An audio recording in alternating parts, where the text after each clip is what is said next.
Hold on, I wasn't recording. Can you do the show one more time? Yeah, sure. Give me 1 second. Hey, how's it going, YouTube? If you want to see this live, please tune in to twitch.tv/fartingtart 7:30. I'm fucking this up at 7:30 Eastern Standard Time. There, one take. Oh, sorry. We had the cap over the lens. We need to do that again. Fuck. Okay, hang on. No, it's okay. I got this. No. This is okay. not You worth don't the have to do $20. it again. You don't have to do it again. Okay. I was about to. I thought I'm sorry, I didn't make it clear with the joke. I thought that the idea of saying that the cap was over the lens was enough. I mean, maybe. Guys, gals, and non-binary pals, welcome to another episode of Dummies and Disasters, War of the Shared Sun. I am your humble dumble master, the one and only pudding pastry, Farting Tart, and I'm joined by my intrepid crew of mighty adventurers. Say hello, mighty adventurers. Hello, mighty adventurers. Yes, quite. Hello, I am mighty. Yes. I am joined by the Joe Mojos, the Wolf Stalker 16s, the Wicked River 97s, and the CGs. Punk still on hiatus, which is fine. And J Frost has told me about a certain work scenario that's gonna kind of impede in their schedule over the next couple weeks. He will be here. He is just running late. He gave me a notice of this ahead of time. He's actually probably home right now, but he gets off work a bit later because of bullshit. And so he's like having to take the time to like get a shower, get food, etc. But he will be here. Said anywhere from 30 minutes to an hour, but did promise me that he would be here. This is going to be over the course of the next couple weeks. But yeah. So right now it's just the 5 of us, but we do have another person incoming. But how about we go ahead and do our test rolls for the night? I haven't done my test rolls on my desk yet. 6. 14. Man, you guys are fucked. 5. Was that I hear a natural 20 from over in the DM's direction. I rolled an 18 and a natural 20. Oh God. Oh dear. Was the natural 20 at least the white one? No. Fuck. Y'all are in danger. Give me 1 second. We will get started. Let me find my music. That fucking purple die. I know. I will destroy it. Smelt it down. Last time, in your quest to retrieve a collection of powerful artifacts in the hope of preventing a ritual to break the web of Erebus, you all found yourselves at Elder Gas Sanatorium. You had cured a man named Flint Orion of a mysterious infliction in the hope of him being able to guide you to something known as the Star Shard, a required component to access a deep-sea temple holding the artifact known as the Staff of Zigu, one of the artifacts mentioned prior. Immediately, the sparks of conversation were kicked off as he was excitedly anxious to leave the confines of Elder Gas Sanatorium. On your ride back, you had an extensive conversation with him and learned that his brother, Arthur Orion, who you had met prior, had put Flint under the Feeble Mind spell in an attempt to take over his business known as the Orion Club. You all returned to the club after some that's a typo. And after some awkward conversation and boasting, Flint killed Arthur and took back his place as head of the Orion Club. He was incredibly thankful and indebted to you all for your gracious service, and he piled on rewards and information that you all could use in the coming days, informing you that the Star Shard was on a ship known as the Montego, a treasure ship that had been sailing for Bloodtooth Bay, but had been sunk by a legendary creature known as the Maw. He gave you the name of the ship's first mate, Reed Black, and told you all that he would try to find him. Afterwards, you all went about your business for the day. Flit shared a tender moment with Reno, and we are actually going to rewind a tad. Last session we ended the morning after all these events took place, but we're going to rewind a bit. We're going to shift over to the docks district from the day before. Specifically, the deck of the Cruel Lady Mark II. Corvin, you have just arrived on the deck of the Cruel Lady after all the events of the day, and despite everything that's happened, it's only like 2 or 3 in the afternoon. Maybe getting closer to 4 as you had to do the walk back over. But you go over to the captain's quarters where you expect Ara to be, and she's actually nowhere in sight. The ship still seems to be bustling with crew, but Ara is not in her usual place. What would you like to do? Mostly just ask around to see where she is. Make me a perception check. In the meantime, I'm gonna... Perception.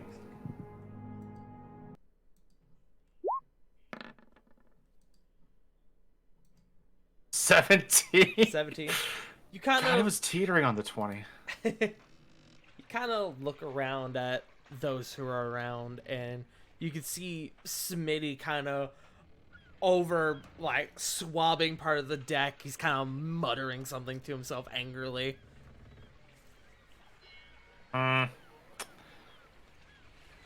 Do I? Should I? With a 17, you could also see a bit overways the new first mate, Gavin Kendrick. Seems to be plotting out something with Beef.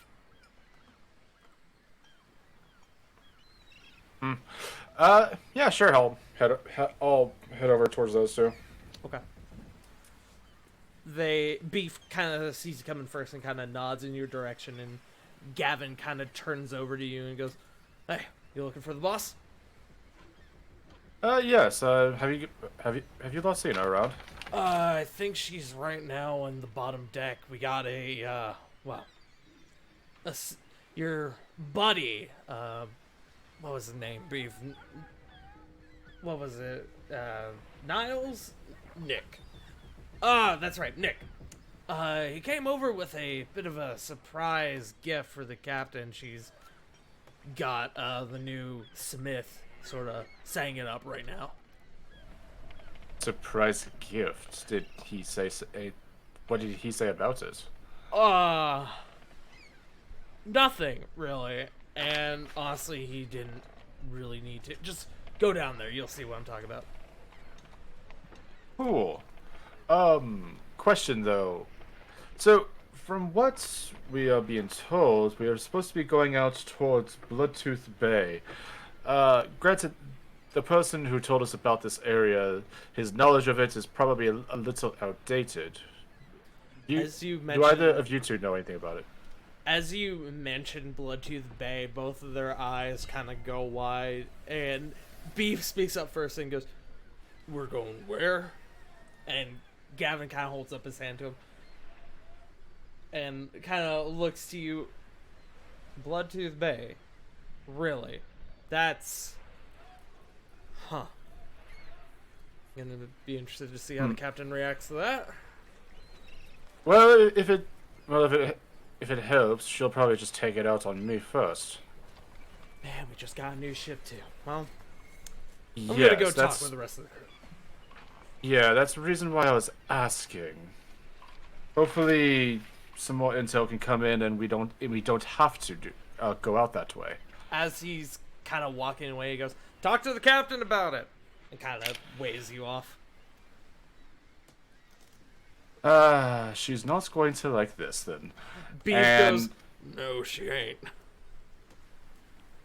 Like I said, it'll probably I'm probably going to be the one who gets tossed overboard first, but oh well. And before he leaves, he's going to try to use because this is still the same day, yeah? Yeah. Okay, cool, because he still has a couple of spell slots left. He's going to try and... Yeah, if anyone already went ahead and, like, did their long rest, don't worry about it. We're gonna swap back in just a couple minutes. mostly just to be a shit real quick, he's gonna try and major image some dirt spots around Smitty, and just walk off.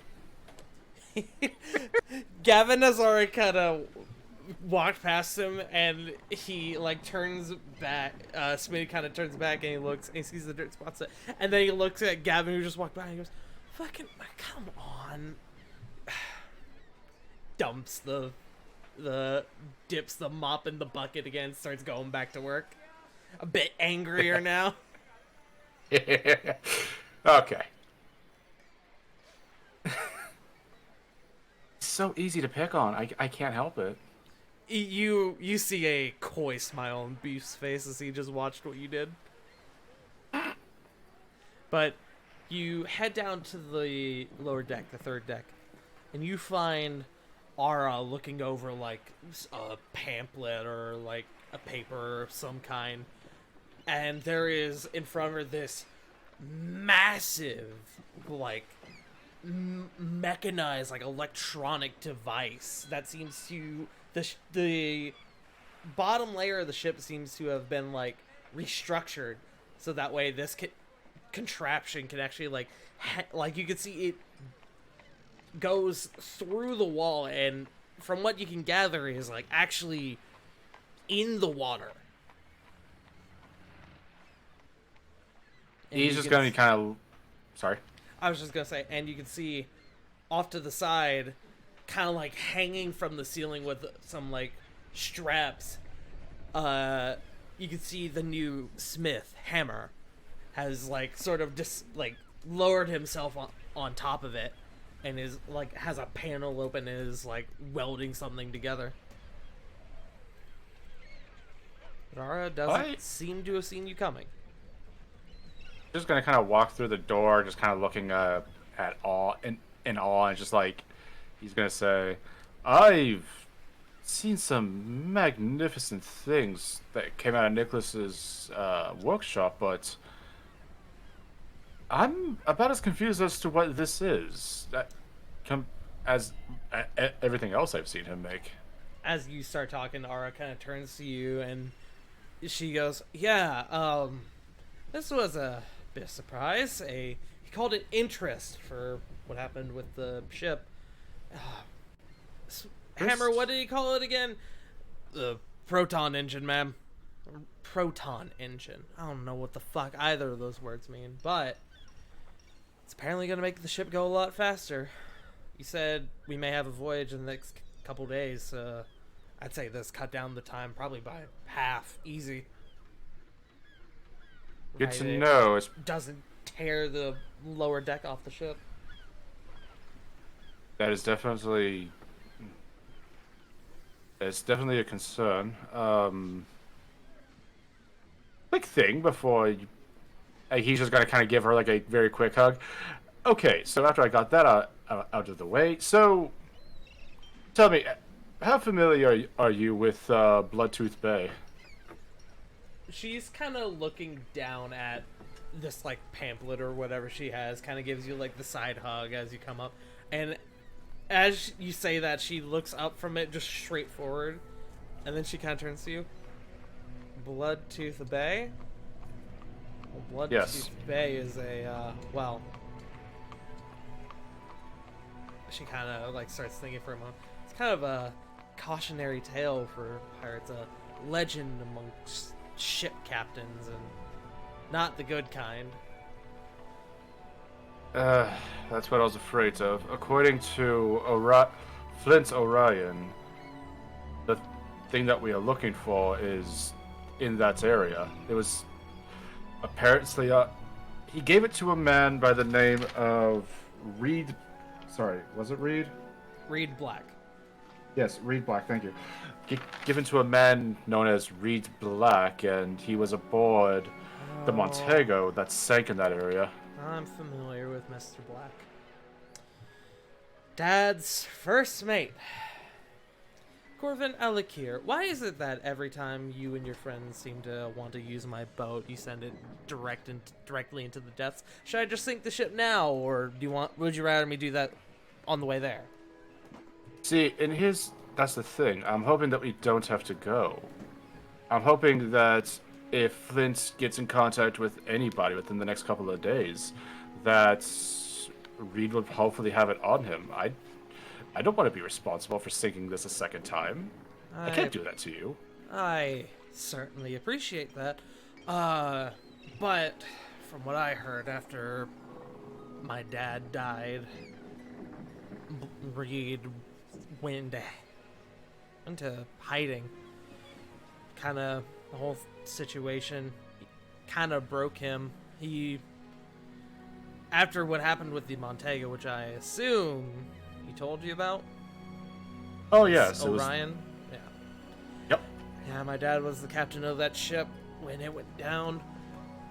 Reed was first mate at the time, but they began to separate after the ship sank, being the only two survivors. They grew apart, and when my dad died, he sort of vanished off the radar. I only met the man a couple times when I was really, really young, but I'm sure he would recognize me. Do you know if he's anywhere around here, then? I'm pretty well informed. I'm gonna tell you right now, I have no fucking idea where he is. That's fine. I'm hoping that Flint can find something. I guess he's just kind of looking at the engine, looking at like kind of everything around. Yeah. I can't be responsible for this thing going under again. That's... You say I think Nicholas would be a little upset, kind of looking back down at the paperwork. And Corbin, you kind of peek over his shoulder at the paperwork, and it is a lot of writing. Is it weird that I think that he would be okay with it, that he would probably chalk this up as a failed test? She kind of looks up at it. I think only if we detonate it. Don't tell Rovon that. Why, you think you would want to do that? Yes. Yes, I do. I believe it. He seems like the kind of guy. I've seen the man trying to wire blaster caps into something bigger and failing. He will try. She kind of snickers a laugh and kind of looks off to the side. And she looks back at you and she goes, well, I ain't getting any younger, I guess. If you need a ship to take you to Bloodtooth Bay, I'll take you, but I assume from what the information that you given me is that the thing you're looking for is on the Montego? Yes, it reported to have sunk with it. Just my fucking luck. Alright, well, I guess we'll see what this Orion guy says, and we'll go from there. Well, if it helps, and he's gonna pull from his jacket, pull out the gold membership, the card that. Taking it from you. It's a thank you for curing him of his affliction. He gave myself and the rest of the party these gold membership cards, free use of the bar, Kind of amongst other things, but I'm not that interested. Kind of looking at it. Free alcohol, huh?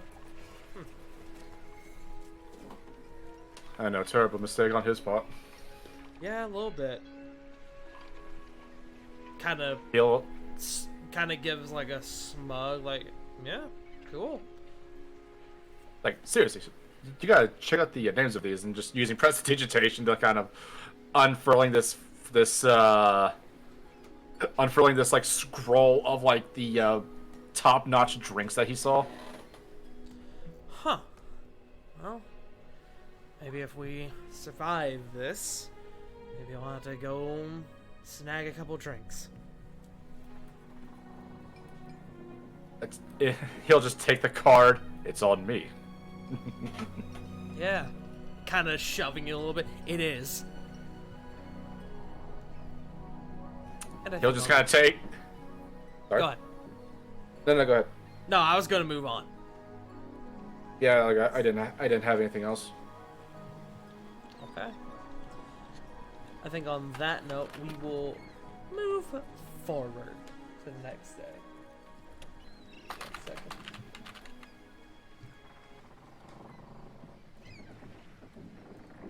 We are then going to jump to the next morning, where we're gonna go back. We're still at the docks district. We're still on the deck of the Cruel Lady. But the next morning, there was a knock at the door of the captain's quarters. Ara has already kind of like begun to stir anyway, and she goes, "Oh, fucking, here we go." And she kind of like stumbles her way out of bed. Corvin, you're kind of stirring on your own as well. And she opens the door, and it's Smitty, and Smitty goes, "Letter for you, ma'am." Some big old Goliath fucker came up and brought this letter. I don't know what's in it. There's kind of heavy though. And she takes it from him and she goes, "And did you read my mail again, Smitty?" Smitty like immediately locks up. No, ma'am, not since last time. I still got the bruises." And Ari goes, "Yeah, I hope you do, because if you hadn't, I was going to give you more." And she begins to, like, go ahead.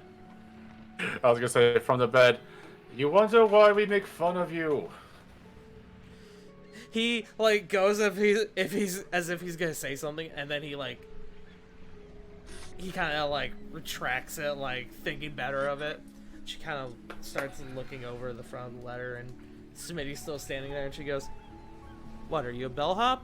You waiting for, like, a tip? Go, get to work. Deck needs swabbing or something. Go."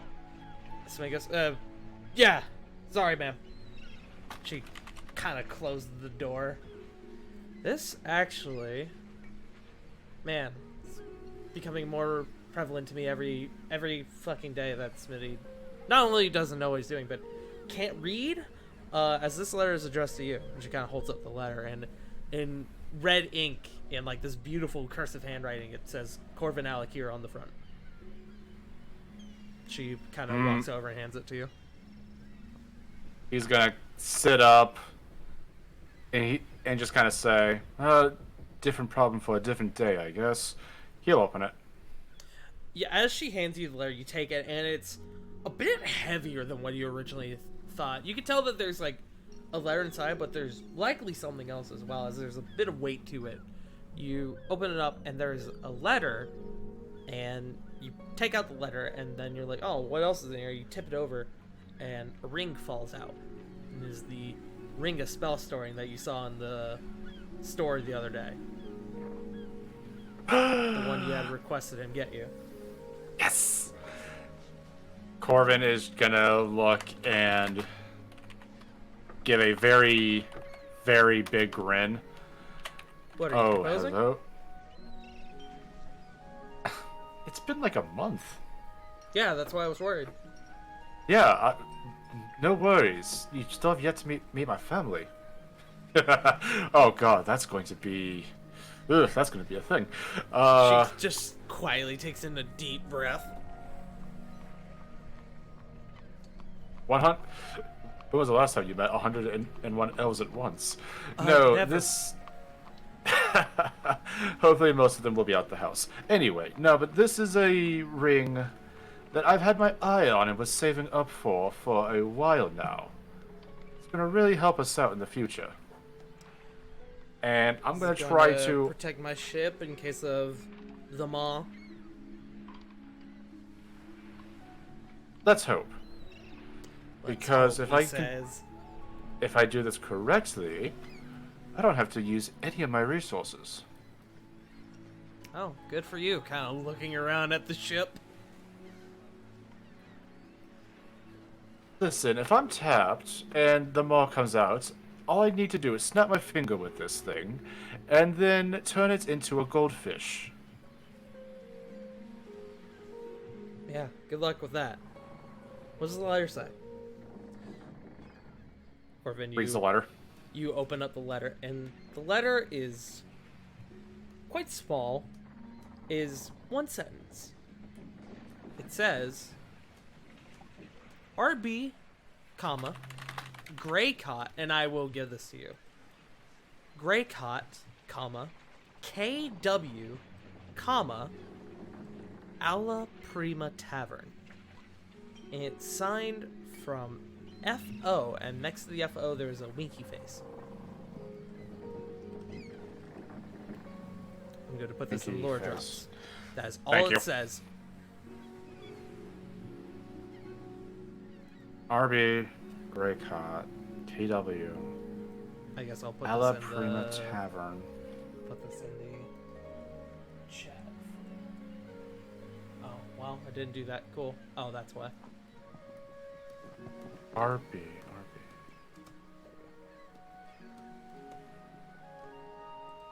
For our viewers to see. But that is all it says. Okay. Corvid, go ahead and immediately make me a history check. And do history. 9. Well, you can put together that RB is Reed Black, but the rest you're unsure about. Alright, so Reed Black. Now, would I know what the Alla Prima Tavern is? Does that sound like a local place? Make another history check. Natural 1, 5. It's a big city. You have no fucking idea. Maybe.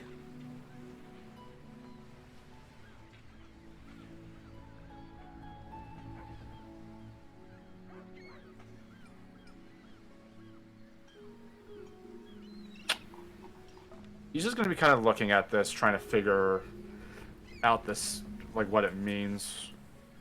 Do you tell Ara Hey, what Ara. it means? Or what it says? He would definitely be reading it out loud and trying to figure out, I mean, getting RBA as Reed Black, but then trying to figure out Alla Prima Tavern, and then, you know, failing at that. As you read it out, I'm gonna have Ara roll a history check with advantage because of her specific background. Okay, that is a 19 on the die. So I'm not even gonna look at her sheet. She goes, "Oh, Greycott. That's a city down in Evergreen. It's well, I guess you could say right by," and she puts up air quotes, right by Ravenscrest, which on the map, for those who are looking, is here. Yes. Okay, so he's at. So Reed Black is at Greycott's. KW. I'm gonna have her make another history check for KW. She goes, KW. I've only been to Greycott a handful of times. I think it's, what is it?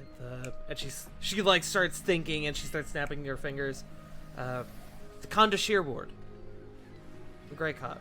It's sort of the residential district, I guess you could say. Yes, that was on the tip of my tongue. How do you, thank you. It's a mouthful, so don't worry. Okay, so Reed Black's at Greycott's in the Condashir Ward in the Alla Prima Tavern. She kind of looks at the letter one more time. You must be really well informed to have gotten this to you in less than a day. If I were you, I'd keep him close. I will definitely not try and upset him, especially after what he does to his family. Well, the family that wrongs him. I should point that out. We'll for sake of clarity, say that you, like, after you two kind of finish your business, you kind of told her the events of the day, because I assumed you would. Oh, he's an open book, especially So with all the bullshit that he's put her through so far. Yeah. He's not keeping anything a secret. So as you say that, she kind of nods and goes, yeah. Well, you probably got to go tell your friends about that. I am going to get to work here since it seems like we're going to be sailing out sometime soon. Yes, hopefully, I'm hoping that he has it on him right now because I hate sending men to their deaths. If anyone is going to die for something stupid, it's going to be me. Yeah, probably. Oh, thank you for the vote of confidence. Always.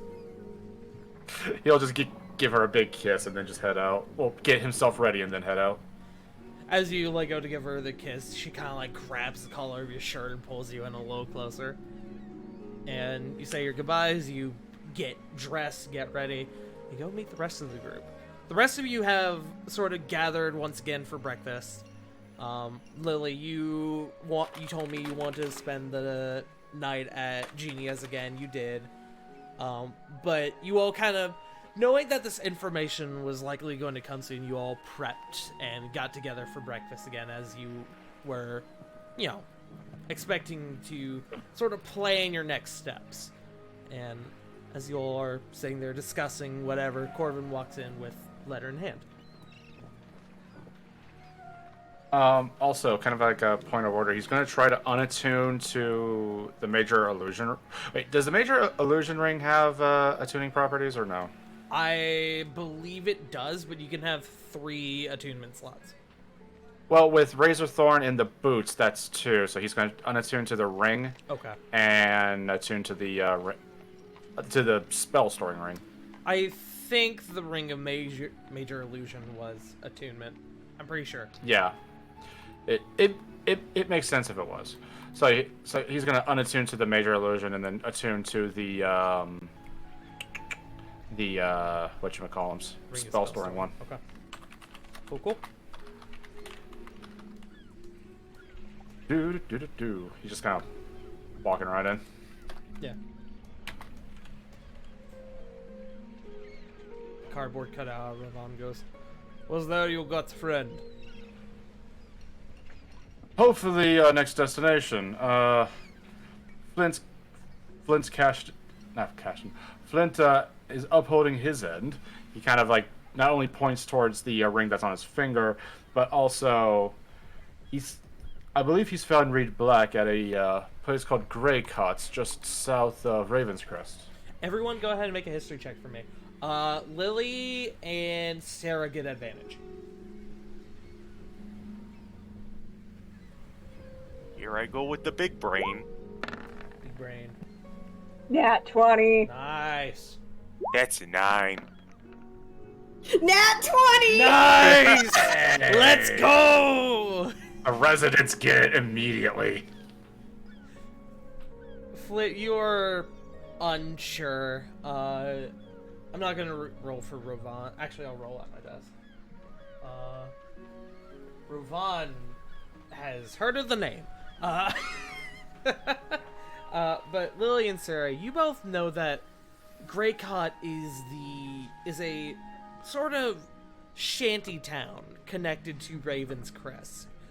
Raven's Crest is a major transportation hub and a major port city, and Greycott is sort of the lower district of it.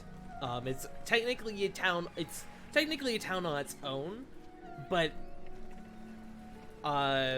the biggest source of income for Greycott is Greycott is kind of rudimentary, but the biggest source of income is port and trade. A lot of it that goes up into Raven's Crest.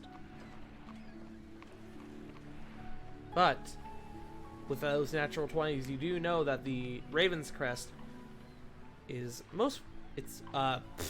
excuse me, I just had a stroke. The biggest aspect of Raven's Crest and why it gets so much business is that it is the easiest mode of transportation from Evergreen to the Divine Isles, as it has a prolific skyship business.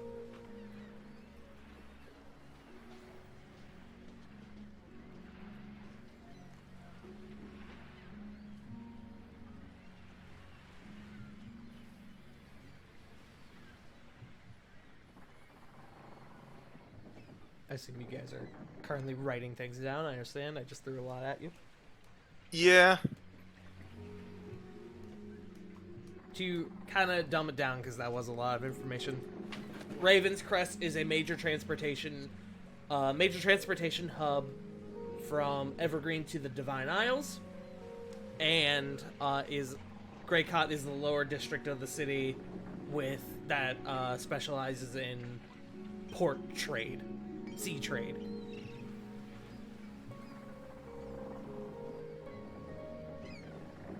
I legit started typing Raven's Crest, and it came out as Raven's Loft. I can't imagine why that Freudian slip happened. I don't know, man. Wild. Maybe we'll find it out tomorrow at 7 o'clock over on this channel. Yes. And I'll be there this time. True. But you all have... that is the information that you two receive from this.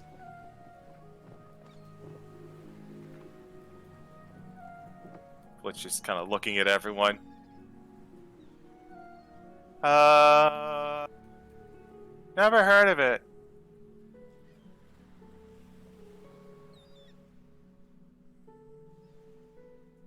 Can I roll to see if Lily has actually ever been there, though?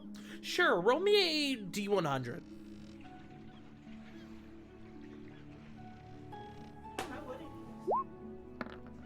$94. Absolutely. Maybe not Greycott itself, but due to your extensive military background, and the role that Raven's Crest sort of held during the Xandarian War, there is likely a chance that the reason you were there was because of your military background. So, actually, an idea just popped into my head. Lily, do you know, with the orc attacks that were happening, do you know about Raven's Crest's current situation? Roll me another history check, Lily. With that Normal or... it- Oh, ooh. Yay. I was gonna say, because it just dawned on me, wait, we have a bunch of orcs coming in. 17. 17. When the orcs flooded into Evergreen, they made sure to stay as far away from Raven's Crest on entry as possible, as it is the biggest defense that the coast of Evergreen has.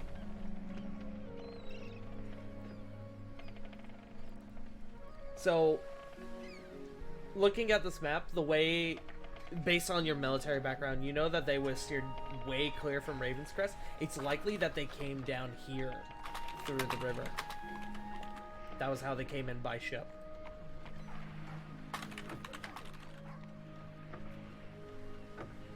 And presumably, I am, like, telling everyone this as I'm Yeah, going, I assume as we're so. being talked to. Oh, so that's good. Oh, that's good at least. You know that Although the city is still, it kind of went into lockdown when the invasion of Dry Hollow happened, but it's kind of reopened its doors back again, maybe with a bit tighter security.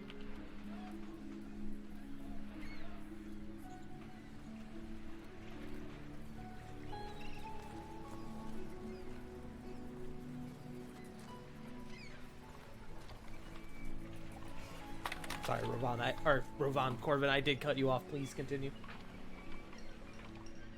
Oh no, I was done. Okay. Yeah, no worries. So, Lily, you've been there, right? Yeah. What's it like? Well, it's a big, they do a lot of trade, sea trade. It's a big port town. I'll give you this as well, Lily, as you have been there. Raven's Crest, very nice, very upper class. Greycott, very sketchy. Like, possibly you find your purse strings cut sketchy.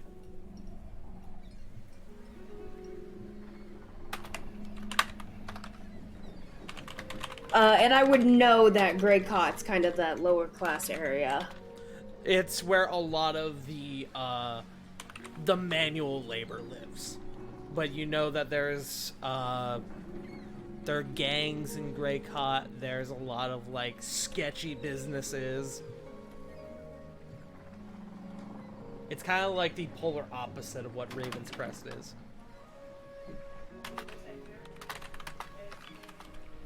But it sounds like where we need to be, that's the area that can get kind of sketchy.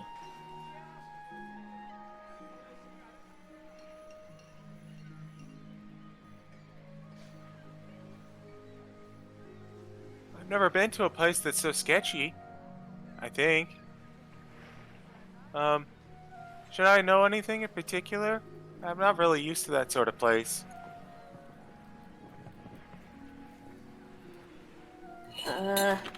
Other than to make sure you hold on to your money real tight. I actually didn't roll for Diana. Diana got a nat 20 as well. I love it. That's 3 nat 20s on the same check. Damn. Damn. Yo, everyone knows this entire town inside and out. Diana speaks up and goes. Diana speaks up and goes, "Yeah, if we're heading to Craycott, honestly, it may be worth leaving our more valuable things here, leaving a lot of our money here, and just taking a small number of funds, just in case. I don't think we're gonna be there very long, and I'd rather not get taken. Flit, you should probably leave your bag of holding." Yeah, that sounds like a smart idea. Here, why don't we just put all of our important stuff in the bag of holding, or as much as we can? And before Flit makes off with all of it. So long, sucker! Ha I cast Plane Shift! Hey, that the entire time I'm offended. Just, it's like there's like a potted plant in the room, and Flint just gets everyone's stuff, flips the double bird, and falls back into it. The tree striking. Flint was the BBEG all along. Suckers, I finally got all your cash. I'm probably going to regret this, but Sarah will probably put Wind Needle in there too. Lily will definitely leave Dragon Slayer. Yeah, I assume people like leave their like money and things, at least most of it. Just let me know if anybody wants to leave like major magical items in there. Like J Frost isn't here, so I can't speak for him, but I would assume like Rovan would leave like Babushka and some of his other magical weapons.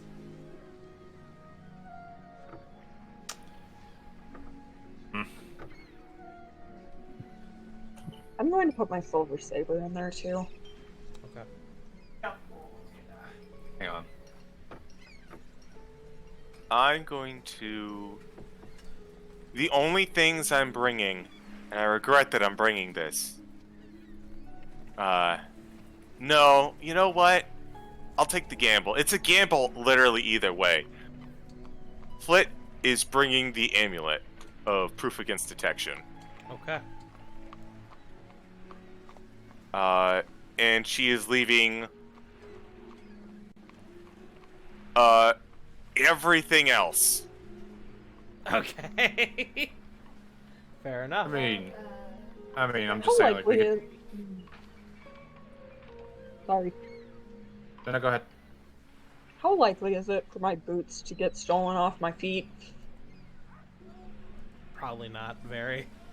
Not unless you fall Okay. asleep.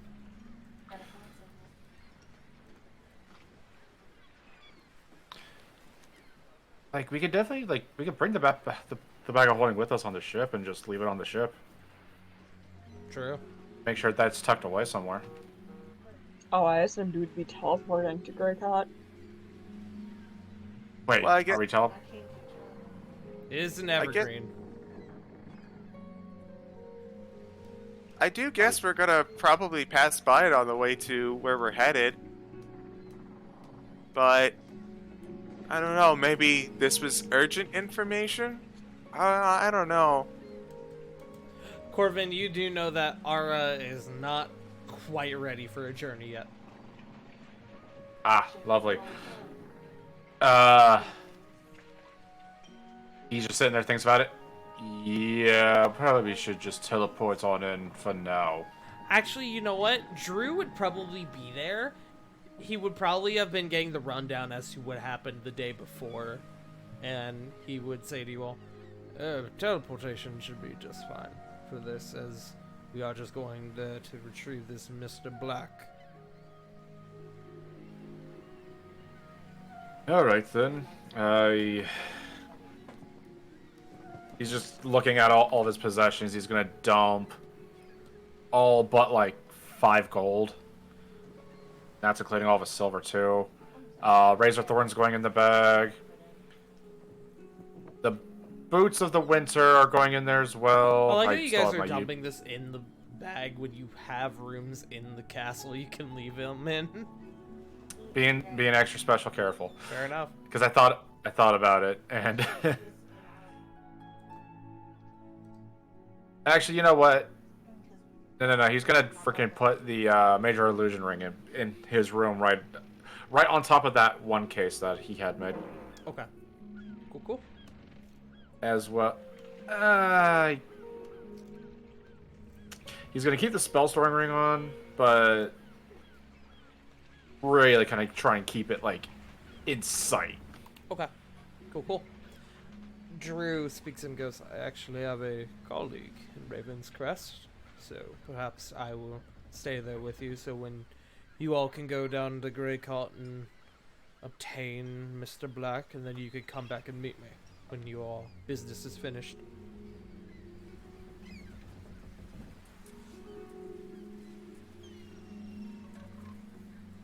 Not Yeah, that that I worked speak up well. at once. Oh, I was waiting for everybody else since I talked a little No, too you're much. good. And go for it, Corbin. It sounds like a plan. Are you gonna be spending the whole time eating sweets like Reno did? He kind of laughs and goes, no, but that does sound like something Reno would do. Yeah, it does. What's deep in thought? Reno sneezes. Flit, you hear a distant sneeze, like, down the hallway. Oh no, he accidentally cast thaumaturgy. It rattles through the entire building. The shattering of glass down the hall as the windows burst. Oh, excuse me. But has everyone taken out the items from, not taking them out from their inventory, but kind of like marked down which items you are leaving before you guys make this trip?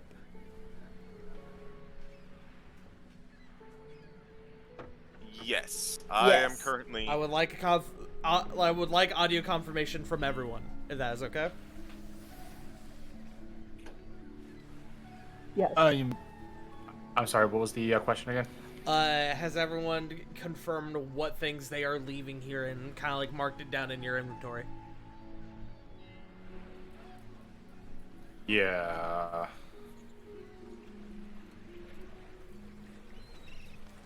Sorry, I had to sneeze. Now I have to sneeze. Now I am Reno. Fuck. I don't mean, think you are. No. Yeah, exactly. My sneeze did not come. That was Sedge. Okay. So, having left all the things you guys want to leave, you all gather, and with a flash of light, you guys are whisked away once more from Dragon's Reach. I am going to change the music again.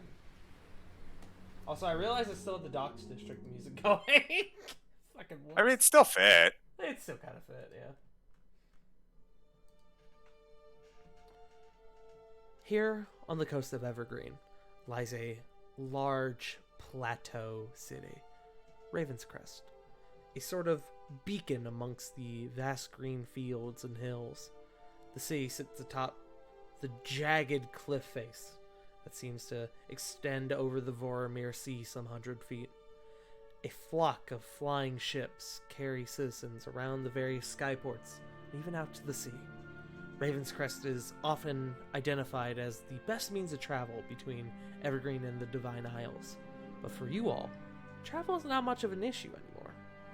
The plateau sinks deep into the earth, where around the base lies an extensive trench that surrounds the colossal landmass on all sides. This trench is home to a rudimentary shanty town known as Greycott. The rock walls are covered in small, destitute homes and businesses. Carved out roads and walkways spiral upwards to a huge dock district on the surface, and many often find work. Many here in Greycott never get to set foot in the city of Ravenscrest, and even fewer leave Ravenscrest to go down into Greycott. Often, the people of Greycott have to fight and make their own small living, gangs and crime being extremely prevalent. But those lucky enough, or those with the right connections, are able to take the wooden wire cable cars that spiral the plateau up into the city above.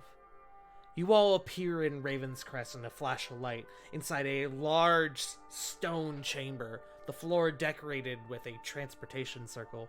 You all are immediately halted by a number of City Watch. 3 members of the Watch approach your group. 2 standard members, a human man and a tiefling man respectively, and a large half-orc woman in fancier silver armor who seems to be leading the 2. Who is taking the lead here as the border patrol is now approaching your group? I assume Corbin, if anybody has any objections. I was gonna say, I vote Corbin. Okay. The Bard. The one with the plus 11 to persuasion. Hard to believe. Wild. A heart. I don't know. I think Foot's got this. Look, man. Hi, are you here to rob us? No. Look, man, at the end of my level 20 game, I could roll a nat 1 and still have a 19 on persuasion. So, I don't know. Yeah. You tell me. I don't know, man. It's just crazy talk. So, the 3 of them kind of approach your group, and she steps a bit more forward to you, Corbin. She's kind of holding her head up. Where are you coming from? Came in from Dragon's Reach. On your business? We're escorting Mr. Drew Iota here. He says he has a colleague that he needs to get in touch with. Drew kind of steps forward a bit, and she looks at him. I'm actually going to roll a history check for her. It's advantage. Okay. Her eyes go kind of wide, and she goes, "Oh, Mr. Iota. Yes, please. All of you, come into our fair city. Enjoy your stay, cause no trouble." And kind of like escorting the other 2 members of the City Watch away, lets you through. And Drew kind of turns to your group and goes, "Seems my reputation precedes me." That must be nice. Kind of. Yes, it must. Kind of raises his brow at you. And you all walk into what kind of looks like, resembles almost like a train station. And there are like alcoves, several alcoves, much like the one you just came in, where the floors are decorated with transportation circles.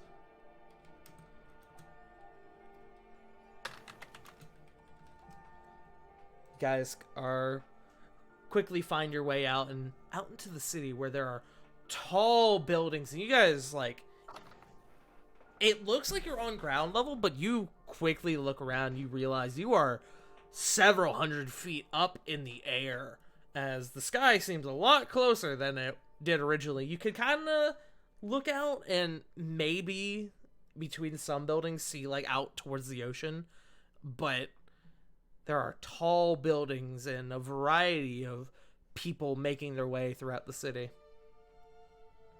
Drew kind of turns to you all and goes, "If you all need me, I will be down by the Mages College, Shouldn't be too hard to find. And he kind of points at at one of the large buildings with the staff. The design of it a bit different from the rest, kind of easy to make out in the midst of things.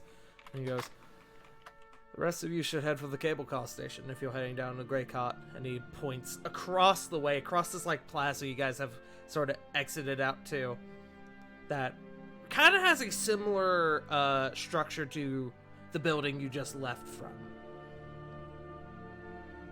But you can see large, like, metal rails kind of hang above you with wires and things. You can see cable cars kind of moving throughout this plaza and heading towards the building he just pointed out.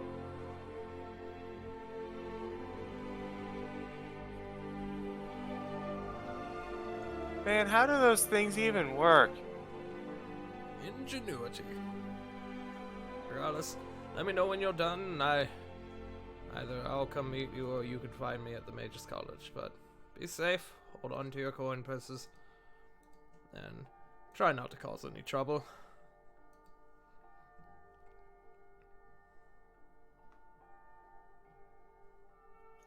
Looks at the rest of the group. I am offended that you're even looking at me. Well, you're with us. We all kind of cause trouble. What? I never. The cardboard cut out of Rovan goes, "I have never once caused trouble." Lily presumably would have put in her coin purse in the pouch that's holding Frostbite. Okay. Frostbite is canoodling it. Well, that way if someone tries to take my money, Haha, just gonna steal this coin purse. Ow, fuck!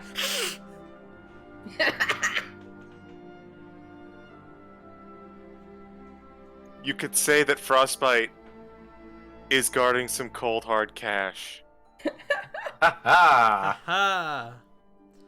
Alright, so do you all begin making your way over to the building he's pointed out?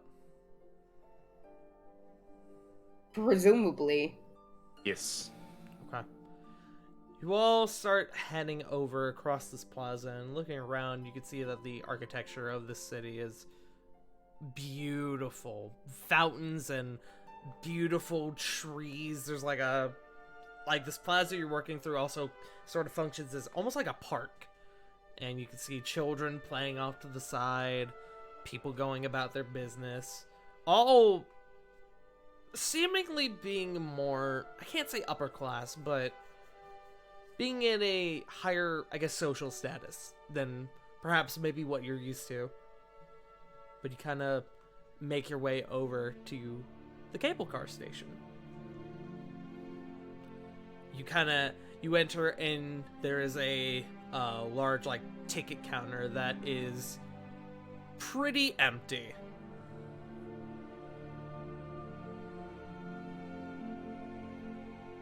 Hello?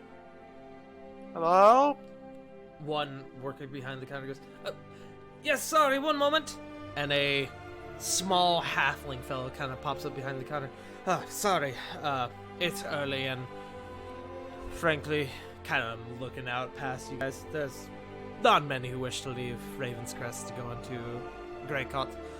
What can I assist you with? What do you have a destination in mind?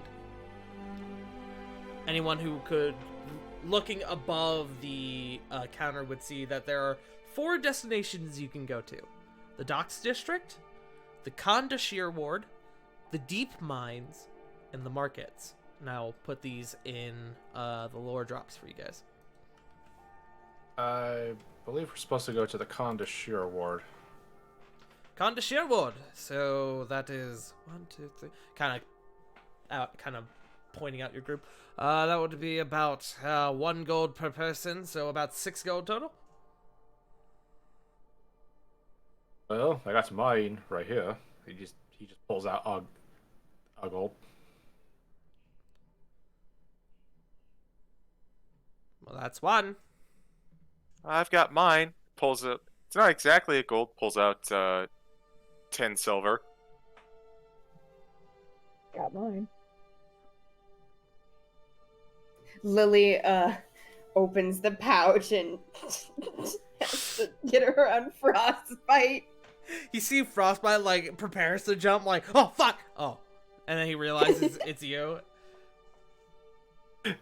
Kind of nuzzles up to your hand as you reach down for the purse. Freaking Frostbite was doing the butt wiggle to pounce, and the next thing you know, he like sniffs Lily's hand. Oh wait, He's practicing with a tiny punching bag in there. But I assume everyone at least brought a gold with them, so each one of you pays for your ticket. You each get a ticket, and he gestures over to what appears to be a line, like a painted line on the floor. He goes, just follow the red line, and it will take you to the proper car.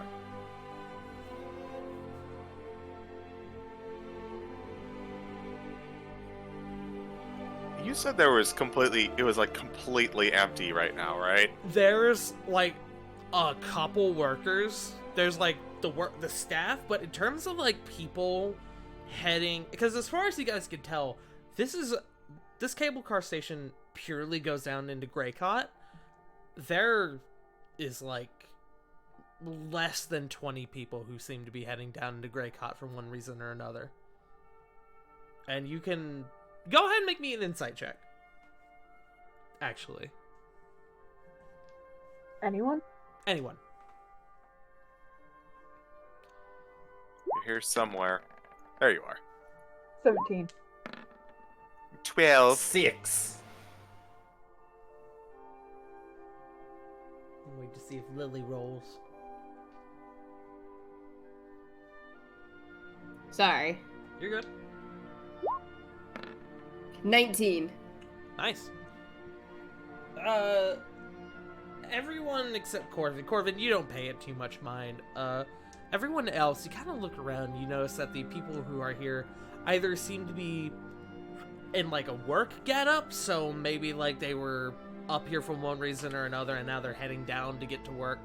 You all know that there is a large dock district down on the surface level, or they look like they are dressed quite in contrast to the people you've been seeing around up here, so you can assume that these people may have been from Greycott for one reason or another. But there's, again, not very many people who seem to be heading up into Greycott. Lily, this seems... You've been here before. This seems about right for the time and the day. Not many people who get into Raven's Crest willingly go back down into Greycott. Unless for work or business. Or even family.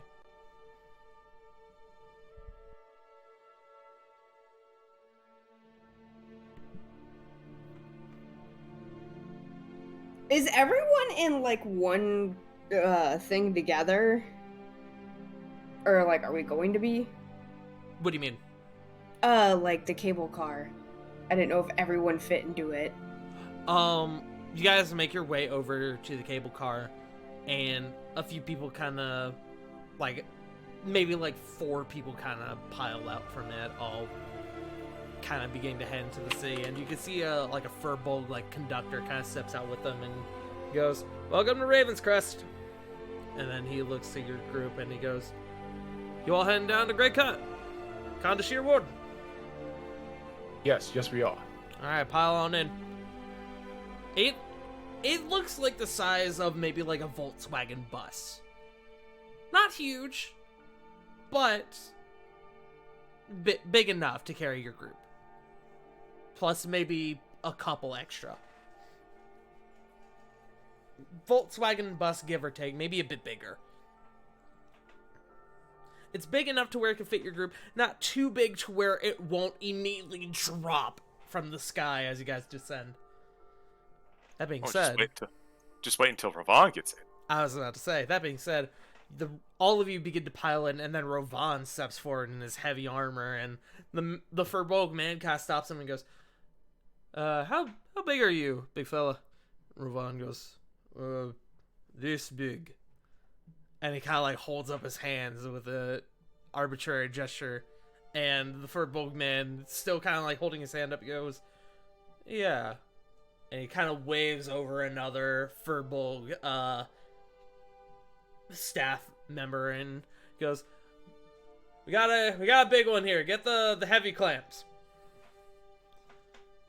He kind of leans into the rest of your group and goes, just a few moments, folks. We're prepping for heavier cargo before we make our descent. And Rovan kind of goes, is there a problem? The Furbolg conductor goes, you're just really big. You look pretty heavy. No offense. I don't judge it based on weight. We're just going to make sure that we have our safety precautions up to snuff. And you guys see a couple, two other Furbolgs come over with like these heavy looking like metallic like clamps. And a ladder, and they climb up onto the cable car, and you start hearing like heavy noises,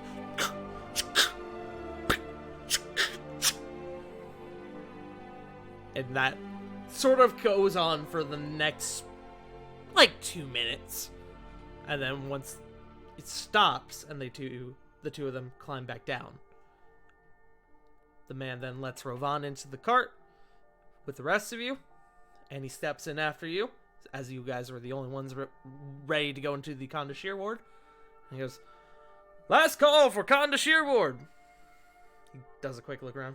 No one else is coming. And he closes the door. There's the sound of like a steam whistle. And the car kind of lurches forward. And eventually, you all start moving. It isn't long before you guys are hanging above Raven's Crest, moving in between some of the larger buildings. You guys can actually look out and see into some of them, into these almost like skyscraper-sized buildings where people are working, people are doing various like business during the day. It is rather early in the morning, so nobody's like getting too crazy. You guys are currently suspended about 60 to 70 feet above the ground.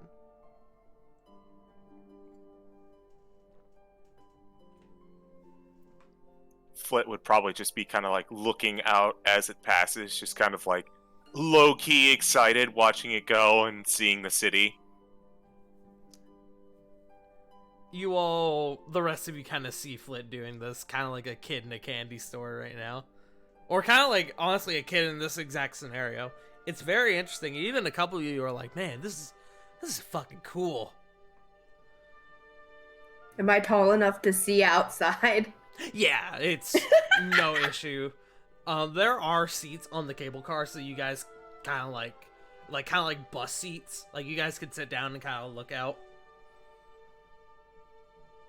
But eventually, the buildings give way, and you guys can look, and you see the vast hills and fields of Evergreen. And for a moment, you all are like, "Oh shit, we're heading to the edge." Rather than dropping, you all begin to feel a slow descent as you curve and turn and start spiraling around this massive plateau that Raven's Crest is on. The ride in total is maybe about 15 to 20 minutes. It's not very fast, but it is getting the job done. It's getting you guys to where you need to be.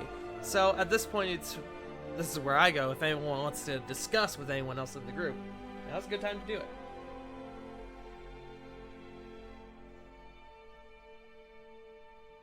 I've actually got a question for the operator of this thing. Okay. He's kind of in his own little seat up by the front now that the car is in like full movement. He's kind of sat down, kind of relaxed a bit. So, Kind of taking his hat off and he's kind of fanning his face. So, sir, when we get down yes. there, how do you know the directions to the Alla Prima Tavern? Make a history check for him. He looks at you and he goes, "I'm afraid I don't. I may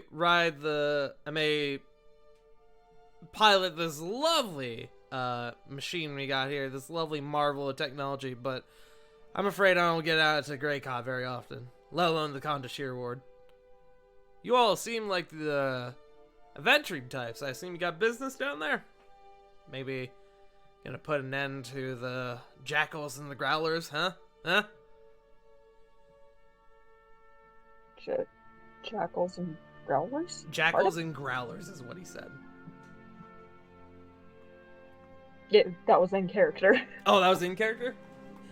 I apologize. He goes, yeah, the gangs they got down there.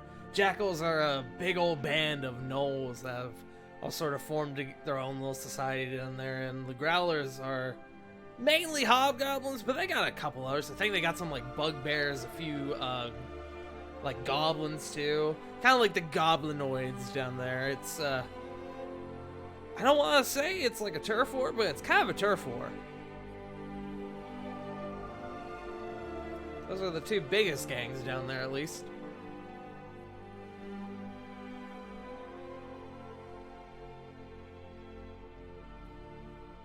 Oh, maybe if we have a little extra time, we could look into it. But no, we have other business down there. Yeah, I don't blame you. I wouldn't want to mess with them either. They're getting quite big, and, well, frankly, I think more and more people down there are getting scared. City Guard All of a has... sudden, Keep going. sorry. No, go ahead. All of a sudden, Sarah turns to look at the rest of her group with puppy dog-like eyes.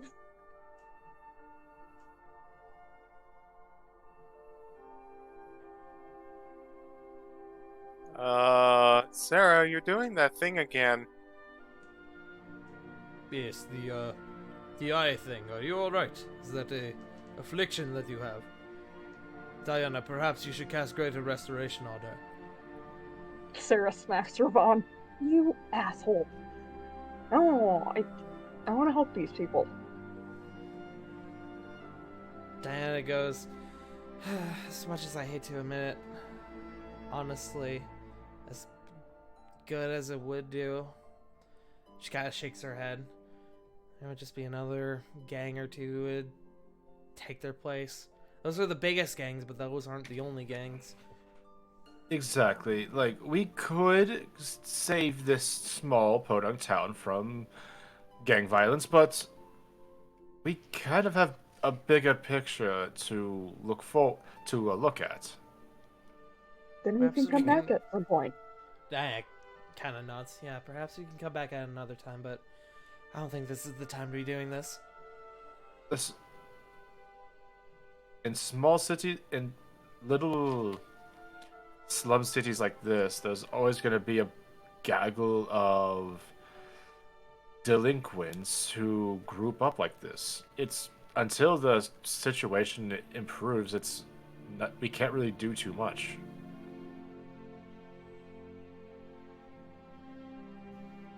Sarah's gonna pout. So you kind of look back over and at the conductor, and he's kind of like, "Man, y'all are serious. I thought y'all were joking. Oh, y'all are, huh? All right, y'all are certainly interesting. I appreciate your ambition, though, but I don't know. I wouldn't want to mess with either of those gangs.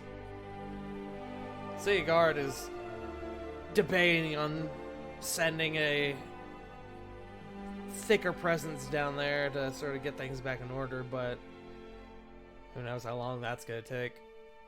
City There's Council literally hasn't- no one around that could hear us, right? No, it's just you guys and the conductor. The Can I make conductor an can probably hear us. Well, duh. Can I insight the conductor to see if he's trustworthy? Sure.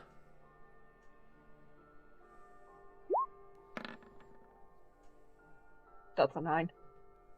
Maybe. Maybe not. Seems kind of chill. Oh, trust me, we're with the Vanagir Guard. I'm sure we've seen worse. Yeah, I'm sure you are. He says, kind of like continuing to fan his face. Kind of looks down at his shoes. You can see he kind of wiggles them a bit. They look like new shoes. He looks pretty happy with himself.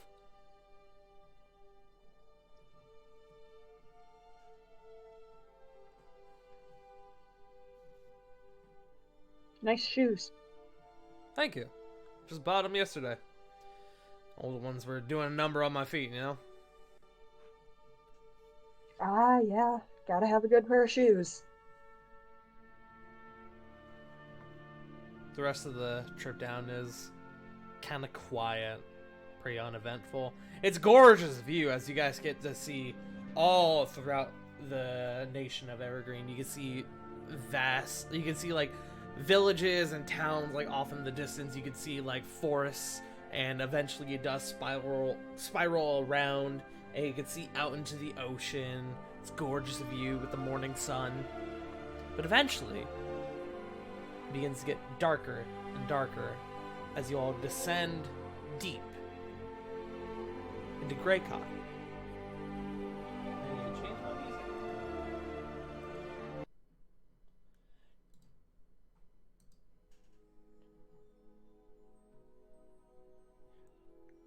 As I described before, Greycock, the walls are... You guys reach the sort of surface level, and you can see that there is, like, a large number of people who are working at the docks. The dock district is quite vast, actually. But as you descend further and further down into the trench, the sunlight begins to dim somewhat. Not as much, sort of beginning to sink in. Maybe it will get brighter as noon comes around and the sun will be right above. But you can see the walls are lined with shanty homes and derelict businesses. A lot of abandoned buildings, too. But you can see a larger number of people making their way around the spiral walkways that lead up and out of the city, up onto the surface level. Eventually, the cable car comes to a stop, lurches forward, and you guys kind of like shift in your seats. The conductor has already stood up and he goes, "Alright, enjoy your stay at the Condashir Ward, or don't. I don't know what you guys are going to get into, and frankly, I don't think I want to know. But I hope you all enjoy your visit." The doors open up and you guys are allowed to leave. Flit will get up, thank you, and walk outside. As you step out, you can see that you've actually like exited onto a large wooden like platform, kind of like a walkway that seems to kind of curl around the base of this plateau. You aren't all the way down at the bottom. You're maybe about halfway down into the trench. And you can see that there are a number of wooden bridges that lead from this platform you're on out into different cardinal points of the city itself, into the different walls.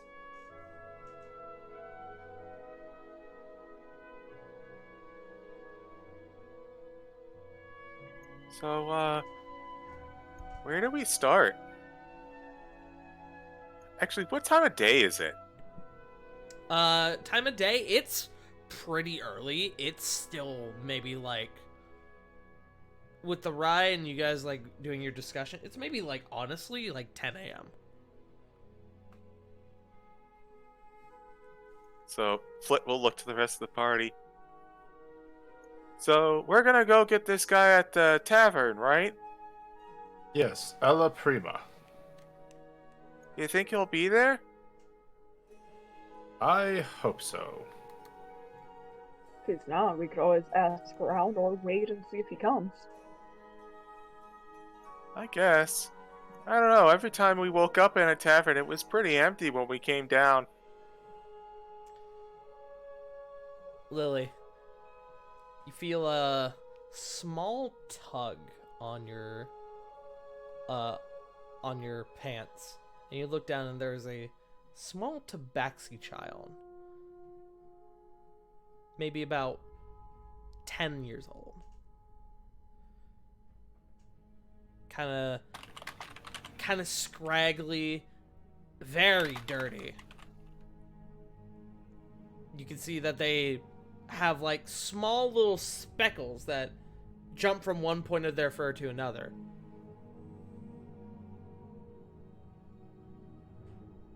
Just kind of, they're looking up at you and they go, "Hi, it seems like you guys need a guide?"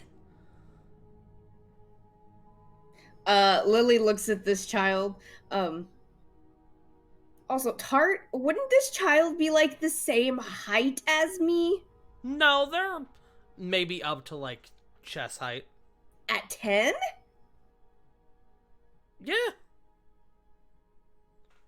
Here's the thing about gnomes. Gnomes actually aren't the smallest race in D&D. They're halflings. And halflings still come up to like waist level for most people. But Tart, my 4-year-old is 3 foot already. I said that they were small. Fair. They are very small. Lily kind of looks at the group. Go with it. Lily kind of looks at the group. Do we need a guide? Just kind of pointing at the small child.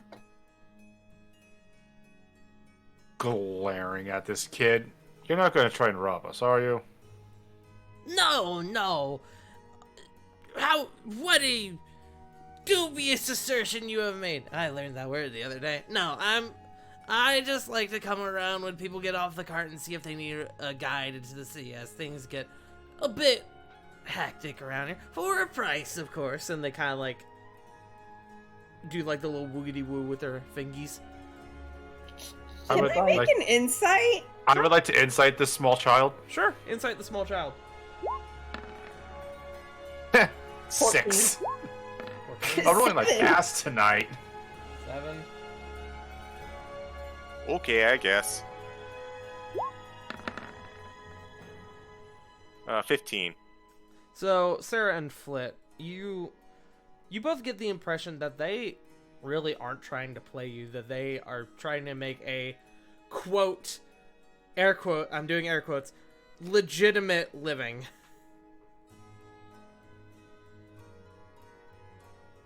This seems to be the better alternative than getting caught while stealing. When you say a small price, how much do you mean? Well, it is, how many of you? 1, 2, 4, 8. 6. There's 8 of you. I miscounted, didn't I? Whoops. No, you didn't. Yeah, there's 6 of us. There's 6 of you. Well, for the 8 of you, I'd be willing to do, I don't know, 2 copper per person? Hmm? Little one, where did you learn to count? I taught myself. Pretty good, right? Okay. Yes, Yeah. but there is only 6 of us here. He starts, like, to do, like, a recount. Whatever. 2 copper per. And I can take you wherever you need to go.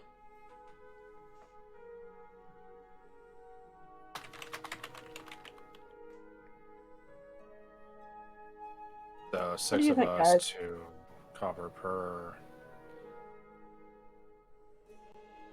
12 copper. That's like what? A silver That's and, like and 2 copper? silver. Yeah. I was gonna say Lily's just going to hand this child a silver. You know what? I'm gonna be a little bit generous. Sarah's going to hand the child another silver. I'm gonna see if they understand the value of silver really quick. Hold on, give me 1 second. Okay. They graciously take the 2 silver and they go, ooh! And they pocket it and they go, alright, where are you guys going? I can take you wherever you need to go. You know where a Ella Prima Tavern is? Prima, yeah, that's deep in Growler territory. You guys got weapons, right? you know, like these things, and he pulls out like this tiny like makeshift shank. I have a small Sarah, knife on me. Sarah pulls like a little bit of the rapier out from the sheath at her side. All right, Yeah, good. You're we're gonna good. want those. I have this dagger and my voice. I don't know what your voice is gonna do, but I don't know. They probably got position open for you if you want it. You don't wanna So know. so many things. Well, anyways, come on. And they start like scurrying across one of the bridges on all fours.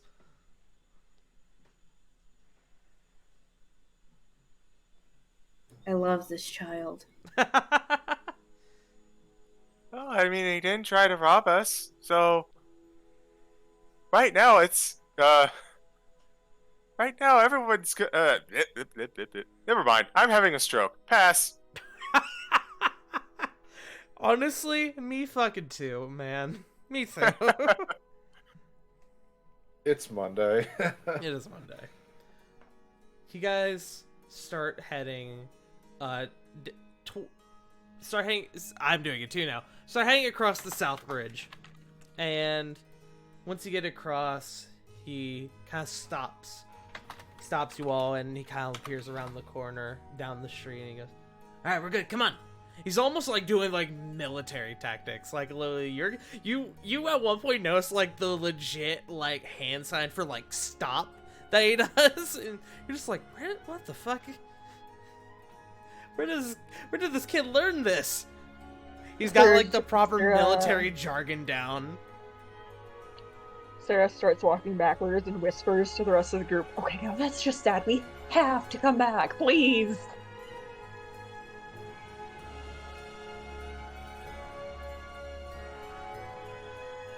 Like, okay.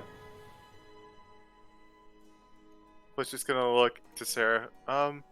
What would we do? I don't know. Take out the two biggest gangs. Convince the damn city to bring more guards down here. Yeah, but just because there's more guards policing the area doesn't mean it's going to be any better. I don't know. We'll figure something out, please. We could probably enact some sort of committee or something like that to, I don't know, better these people's lives in some way, shape, or form. I mean, I don't know, give them decent jobs or try and find a way to outsource them for like higher paying jobs in other countries.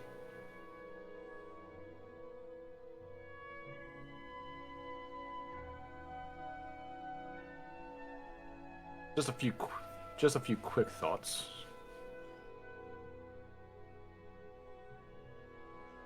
Maybe the rest of the guard will have some ideas too.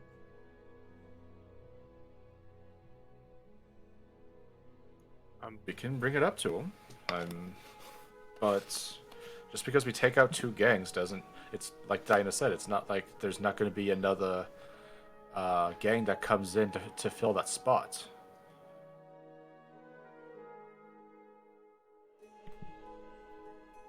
Yeah, but we have to do something. As you guys are having this conversation, at one point the small backseat child goes, "On the contrary, the Growlers actually protect a lot of the folks around here, especially like the business owners. They call it, what's the word? Not money laundering, the other one. Protection Service? Yeah, that one. Call it a protection service. Jackals come around, the Growlers scare them off. All for a modest fee."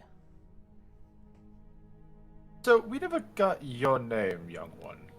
"Oh, I'm Flea." Is that with an A or an E? Either way, I approve. No, Flea. Both.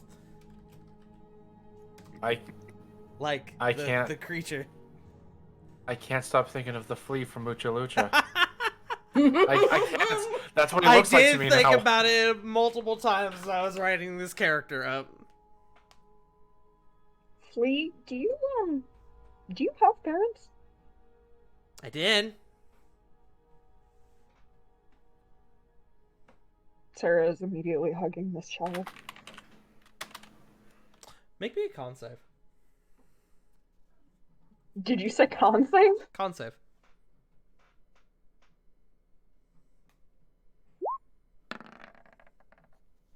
$18. Okay. You feel fine. Oh my god, does this poor kid have literal fleas?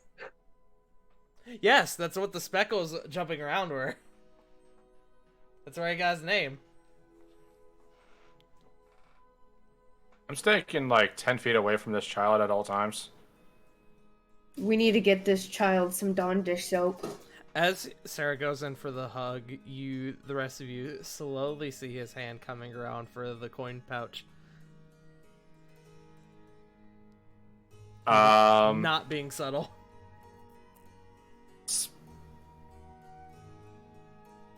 You know what? Actually, he's gonna get hit in the face with a mint smell with prestidigitation.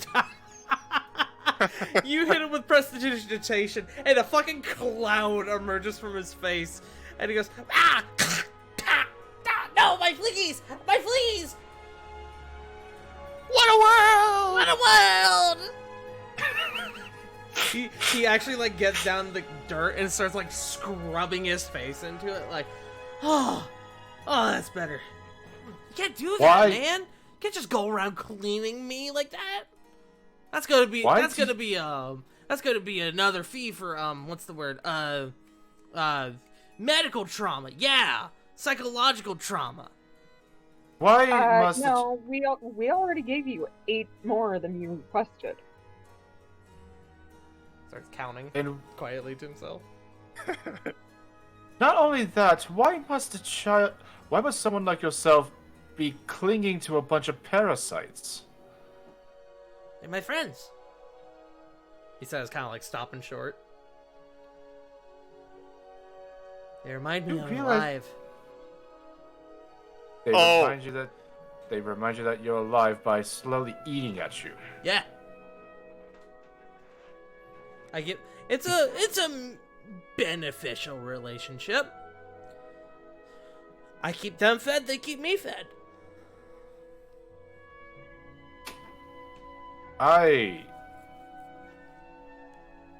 Apologies if this seems like it's absurd to me. You see him blink, and he does like the one eye at a time for a moment. He goes, it's a what's the word? Symbiotic relationship. Yeah, that one. I read that in the book one time. Anyways, come on. And he continues to lead you guys down the road. Yeah, this child knows a lot of large words. He actually kind of reminds me of myself when I was really little. Were you covered in fleas? I wasn't No. gonna say anything. Okay. I mean, I knew a lot of really big words for my age. I was like, how? Thank God. Okay. I knew where you were going, Sarah. Don't worry. Okay, you're a good species. The rest of you worry me. You guys, I worry myself. You guys continue down for another few minutes, about 10 minutes, moving through these, like, improvised city streets, the, like, dirt trails and the rocky, like, cliff faces and the improvised, like, wooden walkways, the shanty wooden walkways, and eventually he stops and he goes, wait a second.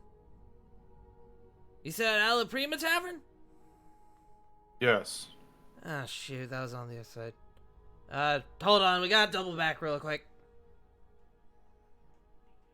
You Why? I think I pass it. I'm not very good at my job, I'm sorry. And he slowly starts coming back the way he came. Can Can you what? I'd like to roll insight. Absolutely. May I as well? Yes. That's a 12. 12. One of these rolls has to be good. I'm not rolling well tonight. 15. 21. 15, 21. Only Lily gets this, actually. Lily, you start listening to what he says, and you kind of look around, and it quickly occurs to you that there are multiple eyes on you. And you can see through the buildings what look to be goblinoid characters kind of eyeing up your group up and down. The rest of you don't see this. Lily's gonna kind of lean over and whisper to everyone. I think we're being watched. Flea kind of in a hush kind of goes, shh, come on, and starts moving a little bit faster. Follows.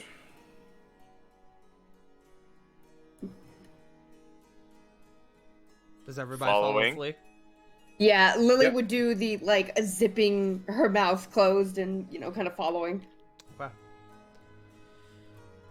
As Flea kind of doubles back a little bit and goes around a corner. The rest of you follow, and he goes, kind of peeks back the way you came and goes, oh, alright, they changed their patrols. Oh, whew, that could have gotten bad really quick. You guys really stand out, you know that? Could not tell you how. You guys like mercs or something, or cops? What's a merc? You know, a mercenary, a adventurer, one of those types. Yes.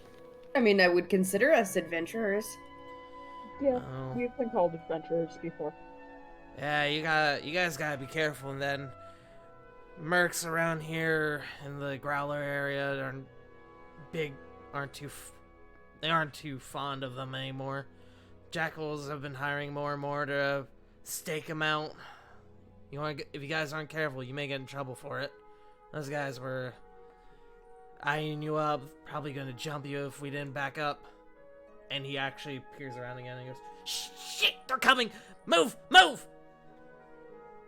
Moving? He starts taking off down the continuing down where you guys were going. It becomes then a large game of cat and mouse. Pun intended.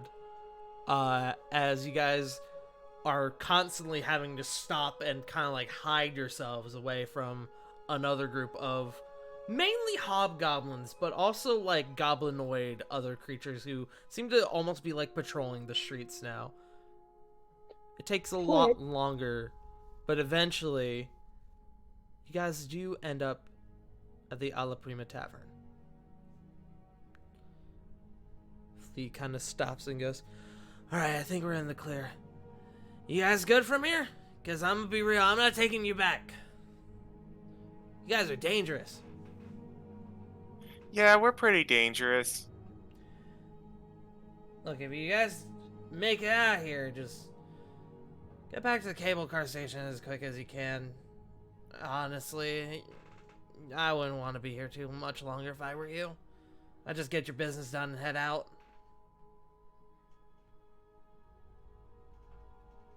What if we take you back? Take me back? Flo turns towards Sarah. What? Nothing. You guys just take kids wherever you go? That's weird. Very. He said he doesn't have parents. I don't need parents. I can take care of myself just fine. I got this, and he pulls out his little shank again. Oh my god, you remind me of Chip. Who? Actually, don't answer that. I don't want to know. You guys are scary, and I can feel the eyes coming down on us any second. Anyways, tavern's right there. I'll see you all there. And he breaks out in all fours and takes off again.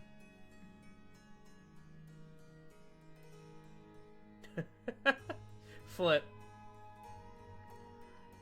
You are the only one who catches this. But as he runs past your group, you notice him very quickly swipe Sarah's coin purse. Hit him with frickin' prestidigitation again. No, only Flit sees this. Oh, okay, sorry. You're good. Okay.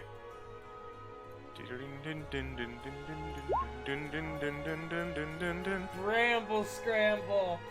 Alright. DC 17. Alright. Strength check for the child.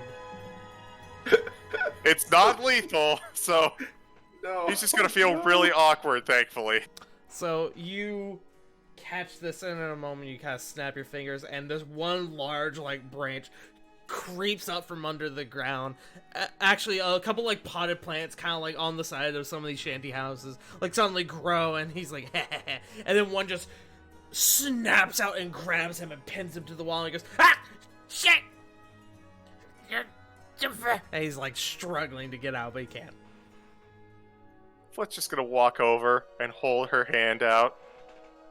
No. Hey. Kind of drops it in your hand. I did say we were dangerous. And Flit immediately drops the spell and lets him go. Well, actually, I'm quickly going to look into the bag and see if the money is there. Everything's there. Besides the silver you guys gave him, he hasn't taken anything out of the bag. Okay, good. You drop him and he begins to do the walk of shame away.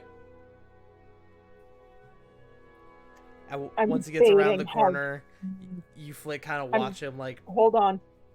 What's I'm up? debating how generous I want to be.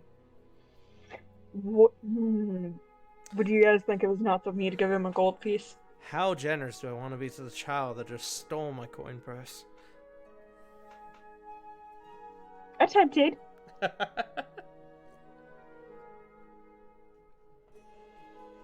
Guys, thoughts? Above game? Well, for one thing, he did just try to rob you. Above game, Flit has your coin purse currently. Also true. So, I would say, personally, by the time I got to you with the coin purse, he probably would have taken off, honestly. He's just kind of doing the slow walk of shame now. Yeah. I don't know, I'm actually kind of debating something myself. In fact, Sarah, you look down, not having realized your coin purse was stolen, and you consider giving him a gold. You look down to get it, and you're just like, "What the fuck? What? Hey!" Here, please took this while you weren't looking. Oh, So, that's what happened. hey Tart. Yes. As Flea is leaving, Corbin is gonna try and call out, "Hey, Flea!" Kind of stops and turns to you. Yeah. Holds out he holds out a gold coin up for himself. Next time, hits him with prestidigitation. It's kind of like Hands him when you the get gold. hit in the mouth with when you spray yourself with spray on deodorant and it gets in your mouth. Oh god. Yeah.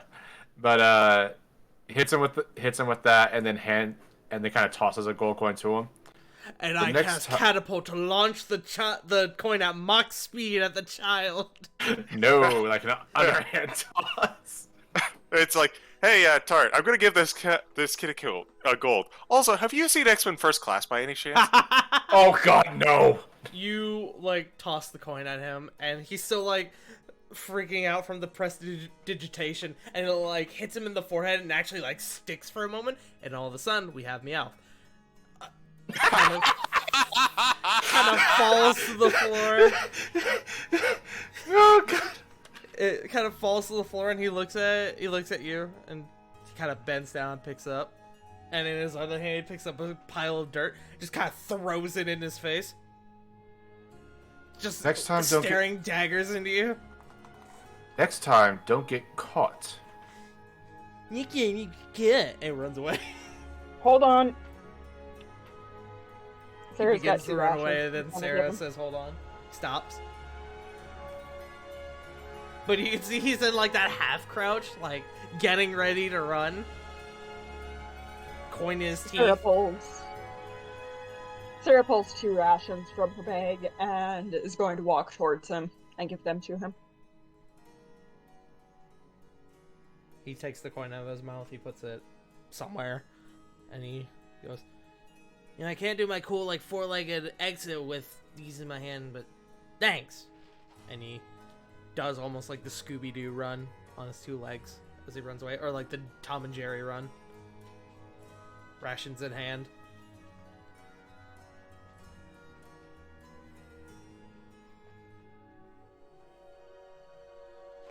You all watch him go like around the corner and flit. As you guys begin to like turn and walk towards the tavern, you kind of look back and you can see he's ever so slightly peeking out watching you guys. You see he's already taken a bite out of one of the rations. CG had to step away for a second. Oh, did he? I apologize. Then I'll say Sarah, because you see this as you were already looking. A small smile crosses her face, and she just continues walking with the rest of the group. Okay. You all prepare to enter the Alla Prima Tavern. And that's where we're going to take a break. Hey, break. Break! Buff game, I hope you guys like Flea. Break me off a piece of that Kit Kat bar? No. Never Kit Kat. Or something, I don't know. More of a Twix kind of guy. I love Twix. I do too. I have a friend in my IRL group who, for a while, had given into the left Twix, right Twix gimmick, just like as a joke, and so they would only eat right Twix. I'm fucking sorry. Like, Twix, like, eventually started selling like packs of just right Twix and just left Twix. Yeah. So they would be like, "All right, can you give me like a right Twix?" And we would go up, and if they didn't have right Twix, they'd be like, "Don't worry about it then." Like, okay. Why would he care that much? I don't know, man. Pretty funny though. Alright. Yeah. I am going to use the bathroom and refill my water a bit. We will be back in a few minutes. Thank you all so far. Or thank you all who have tuned in so far. We will be back in just a few. Like right now. Right now. I'm sorry, I couldn't help but imagine, like, when Sarah was gushing over fleas, having the, we've got food at home meme, but with Chip. But we have a delinquent at home. Delinquent at home. Oh god, can you guys imagine the crime team they could make? No, I don't want to imagine the gremlins being like. Oh God. You would basically he would have gone from a pickpocket to a mugging team with Chip as his muscle. Worse, they would be like getting taught high society, so they would be like freaking Chip would be chatting up the like a noble or something like that. Here comes Flea just nabbing the freaking coin purse, and then just Chip stabs him for good measure. This is how I say goodbye rapidly. Ow! Fucking Christ, man.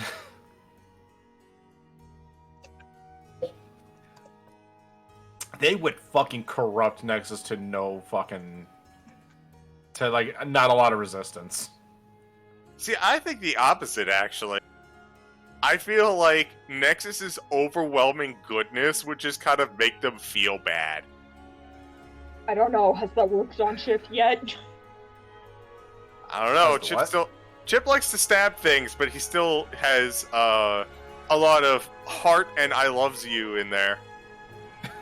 I mean, Sarah, Like, go ahead, Sarah.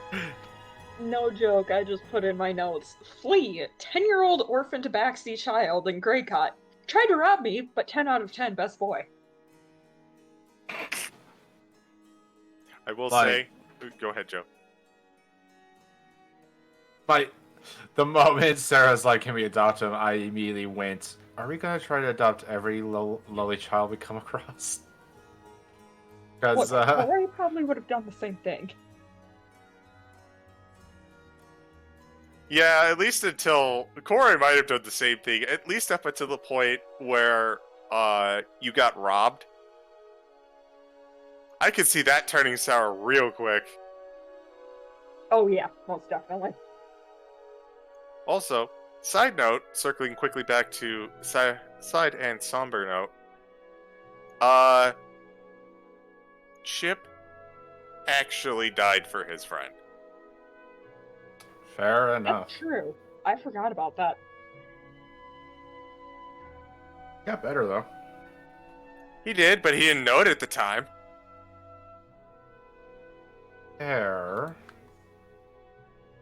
No, I feel like in story, Sarah would be like, okay, I've been in this position, but I was older. For the love of fuck, let me help. Yeah, I kind of got the feeling like this is tickling all of your empathy nodes. Both in character and out.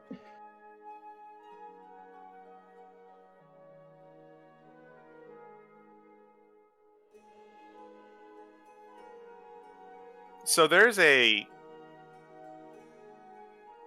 Final Fantasy VI, there is a town that is full of rich people, and the main reason that the entire town is full of rich people is that they kicked out all of the poor people who made another town just like 5 feet away, and I'm getting such strong vibes here of exactly that. I mean, it's very common to have like this big sprawling city, and then having like some satellite cities that are somewhat not as well off. The biggest example of that is you have Chicago, and then to the southeast of that is a city called Gary, Indiana. That, yeah, those are definitely the slums of Chicago. Well, up here in Minnesota, you've got the Twin Cities, being St. Paul and Minneapolis, and around them there's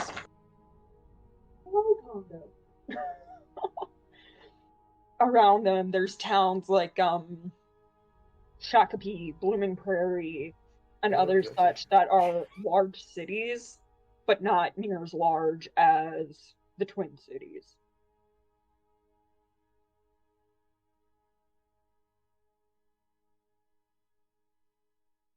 My husband is making me Reese's Pieces cookies. Ooh, Oh, nice. yummy.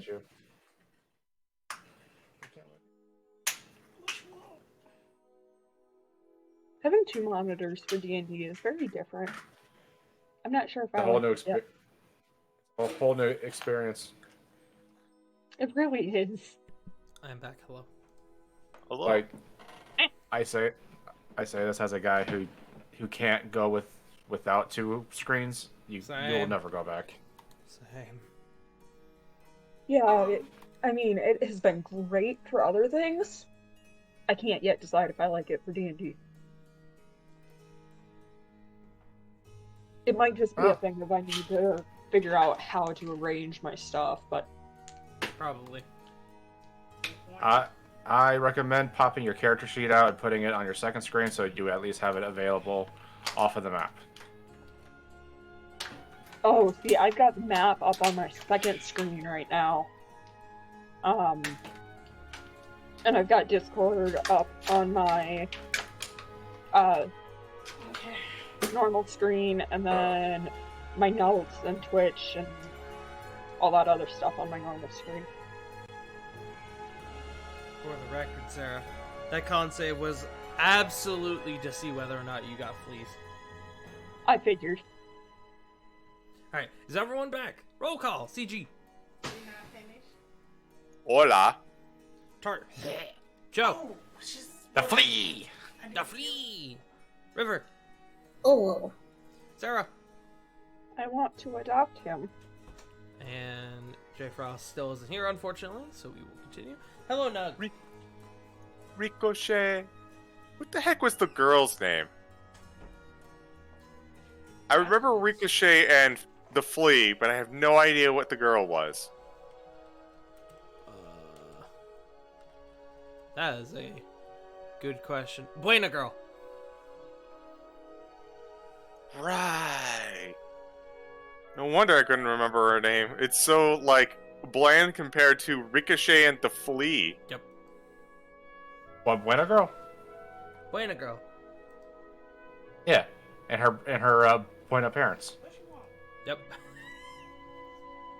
Don't ask me how I remember that after all these years. I remember a couple of the characters from that show, like Penny Plutonium, El Toro. El Toro. I That's have about no it. idea what you guys are talking about. Mucha lucha. Mucha Mucha lucha. lucha. Mucha lucha.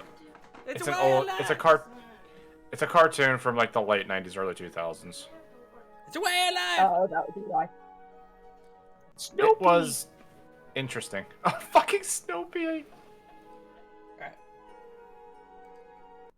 We're going to get back into it.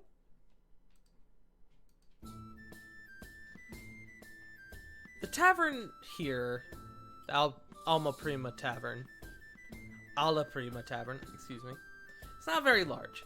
It's mainly the bar with a collection of stools around it, and a small sitting space with two tables that seem to have been pushed together as a group of about 10 hobgoblins seem to be sitting around playing a dice game with their drinks. As you all enter, the biggest one of the group shoots up in excitement. Ha ha! That's how you do it, boys! Then as he is laughing, his gaze drifts over to your group and hangs for a moment. As the laughter dies down, his smile fades a tad, kind of snaps at the group, snatching their attention. He nods over in your group's direction. They all begin to look over. None of them seem to move, but they have definitely clocked your group. Aside from them, there's only one other patron. An older human man at the bar. Dark chocolate skin, scraggly salt and pepper facial hair, messy dreads that look like small ropes, like small black ropes tipped with gray. Strong brown eyes and a small scar across the bridge of his nose. He's seated at the end of the bar and is deep in his drink. The bartender, a big, tired-looking bugbear man, looks at your group, kind of gives a nod as he's cleaning a glass. Welcome. Oh, so, question for you. Do you know anybody by the name of Reed Black? Make a persuasion check. Well, if he does that, could I insight to see if the man sitting at the bar is Reed? Let me see what the persuasion check is, and then I'll answer your question. 22. Sarah, no need, as he goes, I don't know. Reed, do I know anybody by that name?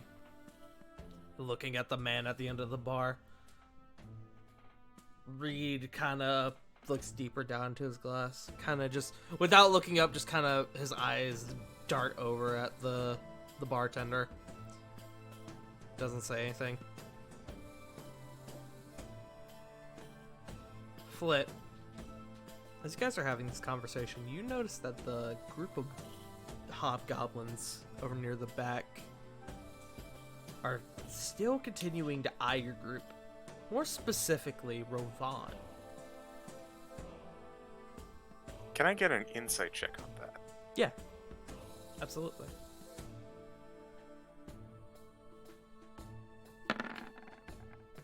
$21. They seem to be eyeing your group and him specifically. Measuring. I don't like that. I'm just going to quickly whisper. Actually, who would be closest to me? Probably Lily, actually. I'll whisper to Lily. These guys might be looking for trouble. Lily nods.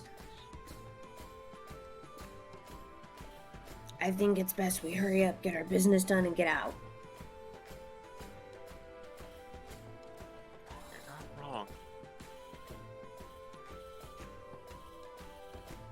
Can I just kind of like keep a attempt to not look like I'm keeping an eye on them, I guess? Sure, stealth check.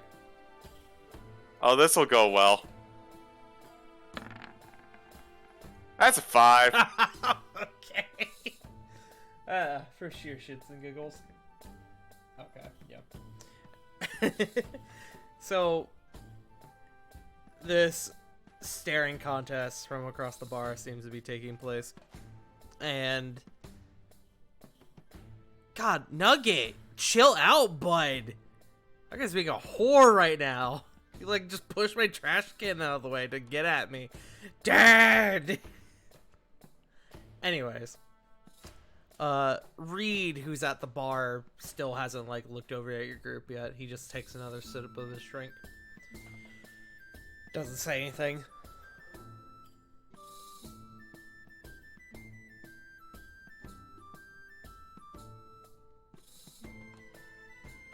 Corvin will try and sit next to Reed, but have his like back towards the bar. Okay.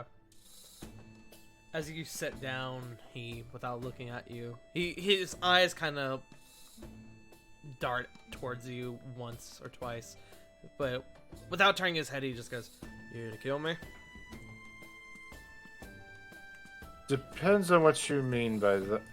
It depends on how this ends up, honestly. But no, we here gathering information about an item that you were entrusted with by Flint Orion. I did a lot for Flynn. You're gonna have to be more specific, I'm afraid. Kind of taking another sip of his drink. He will use message to broadcast into to send a message into Reed's brain. We're here for the information on the Star Shard that he entrusted to you. You can see his eyes sort of move in like recognition as of him like receiving that message, and he just kind of goes, "Of course you are." He finishes his drink and he slaps the bar twice. Bartender pours him another, slides it down to him. Look, if you're wanting to go after the Montague, you might as well forget about it. As far as I know, the Maw still hangs around it. It's made some sort of makeshift home from all the ships it brought down in Bloodtooth Bay. You're better off just forgetting about it. Seeing as that we have bigger aspirations than a roadblock the size of a small nation could seem to stop us at, I think that we are definitely crazy enough to actually do it. Make a persuasion check, real quick.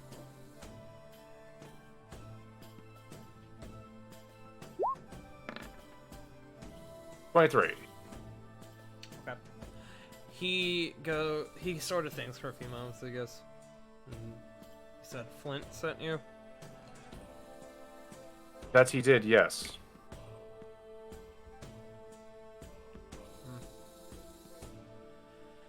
I don't know, but I've been out of this business for a while. Ever since that shit with the Montego went down, my heart hasn't been in it.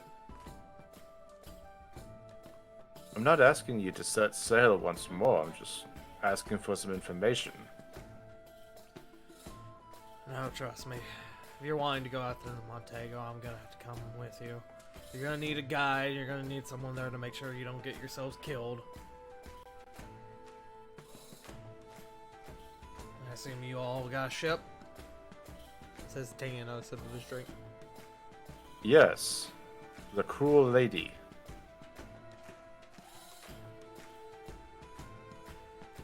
Y'all got hoping Captain that- Thorne's ship. Aura Thorn, yes.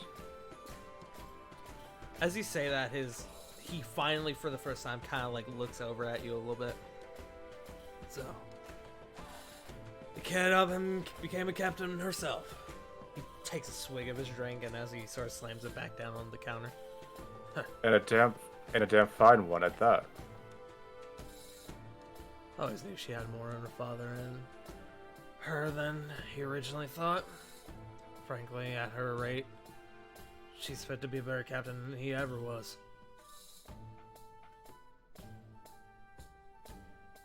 I liked her dad, but I don't know, there was always an air to him, an air of doubt. You know, can't think twice when you're on the sea. He'll get you and your crew killed.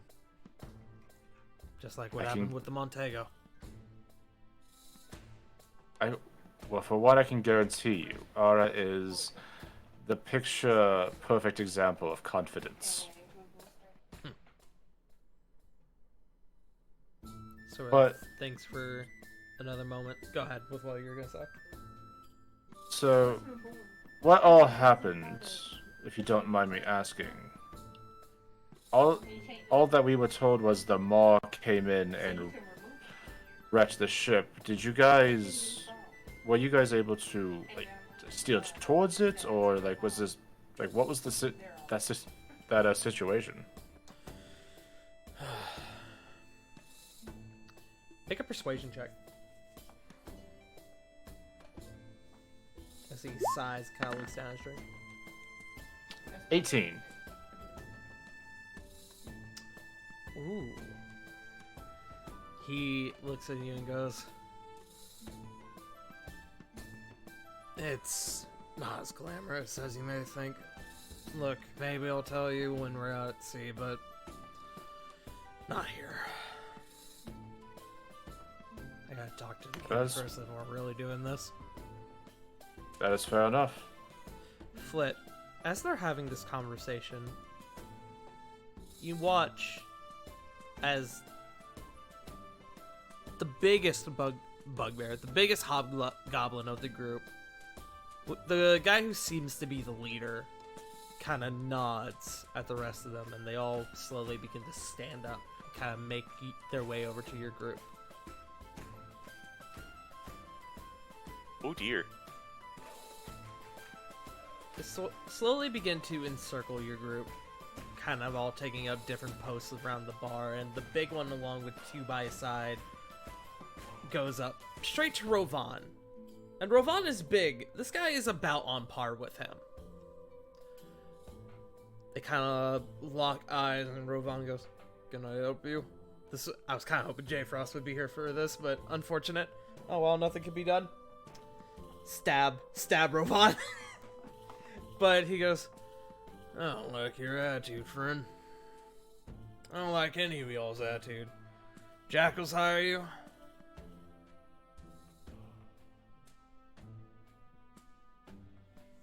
Is the way I sees it. Y'all sizing us up. Not many. I can tell just by looking at you, y'all ain't from Greycut, which means y'all either mercs or you're hiding from something. And the folks who hide don't go cruising about the streets like y'all have been doing. So, my guess, and he kind of shoves Ravon a little bit. Ravon kind of holds his temper back.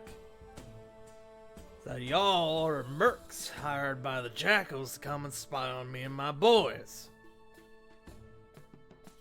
Hey, Tart. Yes. Do I hear this happen? Oh, absolutely. It's right next to you. Ah, lovely. Everyone in the bar is now pretty much encompassed around the bar at this point. It is not Lovely. a very big establishment whatsoever. Is there space next to him? Yes, actually. Actually, no, because he's got his two boys on each side. There's space behind him. I have... You can This is either gonna be go a- behind him or smack dab in between him and Ravon. I'd like to face step into his arms. Okay. Oh boy, here we go. And I am in autumn today, so he has to make a wisdom saving throw. Okay. That is an 18 on the die. But, That saves. hold on. What is the DC? 16. Let me double check. I'm sure he doesn't have a -2 in the wisdom. He has -1. Okay. I had Yeah, to make that's sure what I that he figured. didn't have -2. Yeah. If it's 18 on the die, that's just not happening. So, what do you say as you just appear in his arms? Whatever could make you think that? What the fuck? And he, like, drops you on the floor. Flop.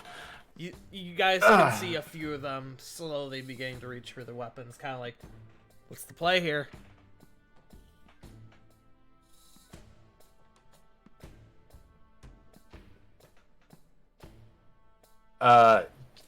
Gets right up and just dusts himself off. Oh my. A little gentler. Alright, so. Here's the thing. If you want, We are you not- should have gone to the brothel down the street, friend. Well, friend. Here's what I will tell you. No one hires us. We are our own people. We are here to retrieve a close personal friend of my girlfriend, and we want no trouble. As you're kind of talking, he kind of narrows his eyes. Are you trying to intimidate him right now? Mostly persuade, but if Okay. it falls under intimidation, then it falls under intimidation. Oh, I'll let you pick for this. I would prefer persuasion. Go for it. 19. He has a chance. No, he doesn't. Oh, just he has a chance. As this is going on, Sarah is going to step behind Rovan and pull him back just a little bit. Ravon, you can see has like clenched his fist just in case, but he hasn't made a move yet.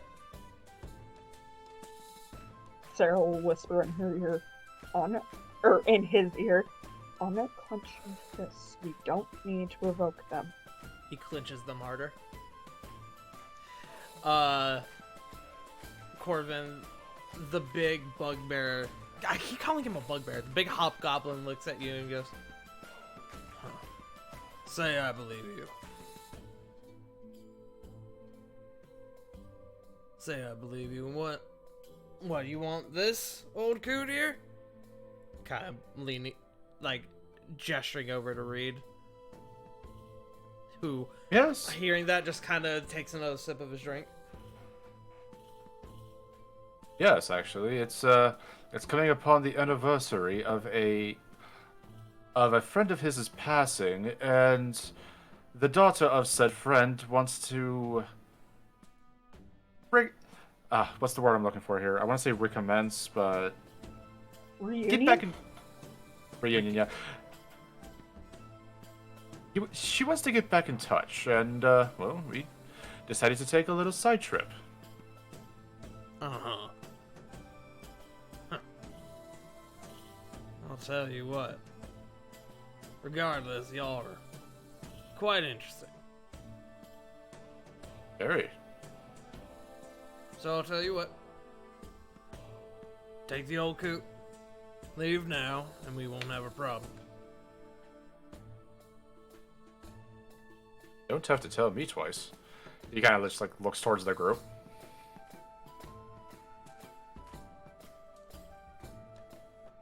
I didn't have a problem in the first place.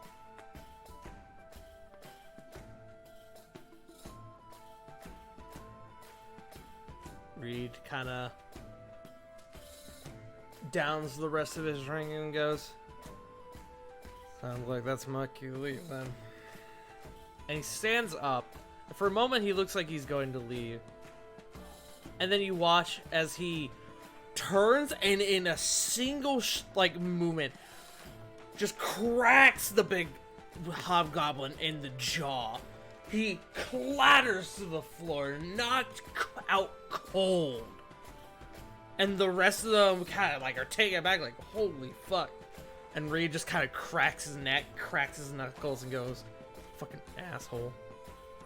Let's go. And he starts to make his way for the door. Following this, the second in a string of badass NPCs.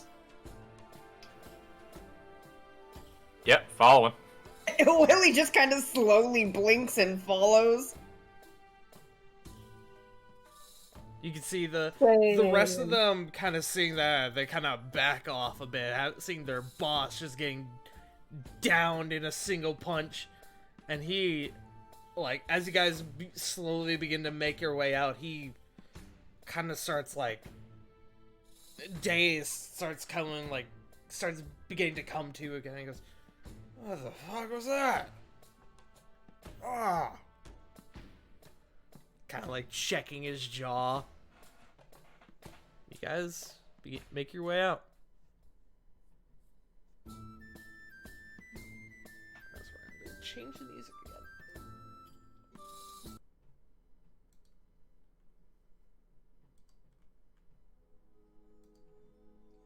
You guys make your way out into the street, and Reed slowly begins to chuckle a bit. Been wanting to do that for a while. You know, I don't like the idea of going after the maw, but I'll tell you all what, you certainly put a bit of a spring in my step again. And you guys watch as he kind of he starts doing light stretches with his hand. And Flit, you catch this first. Eventually you all kind of see it. A sort of blunt object that he's got sort of hidden in the palm of his hand that protrudes outwards, almost like a set of brass knuckles, but it looks almost like a set of ball bearings around the knuckles. Like a studded gauntlet? Yeah. It looks like he's fucking wrapped his hand in a Newton's cradle. Almost. Damn. I'm just imagining a Kestis, just like that, armored glove. Dick had never learned how to keep his eye on the ball. Did you have a lot of history with that guy? What was that? Did you have a lot of history with that guy? No, he's just a dickhead. I've been coming to this bar for the past couple years, and he's always fucking there. Always being a dick to everyone who comes in. It's about time someone fucking told him what was coming to him. We should probably leave, though. He was a lieutenant for the Growlers. They ain't gonna be happy about that. Eyes widen a little bit. Can we go faster? Yeah, absolutely. Let's go. You guys got a ship? You said. Yes, we have our ship. All right, to the docks it is. Let's go. When going to Raven's Crest, actually. Oh, skyship, huh? Wow. Kid got ourselves big guns. Alright, let's go. No, our ship is back in Dragon's Reach. We got teleported here. And you watch as his jaw sort of drops a bit, and he kind of gives you guys the eye. Look, I don't know if y'all familiar, but Dragon's Reach is not exactly close to here. You taking like an airship back, or what? As I said, we got teleported here. Our ride is back up in Raven's Crest. Yeah, sure you do. Alright, whatever, let's go. He starts making his way back towards the cable car area.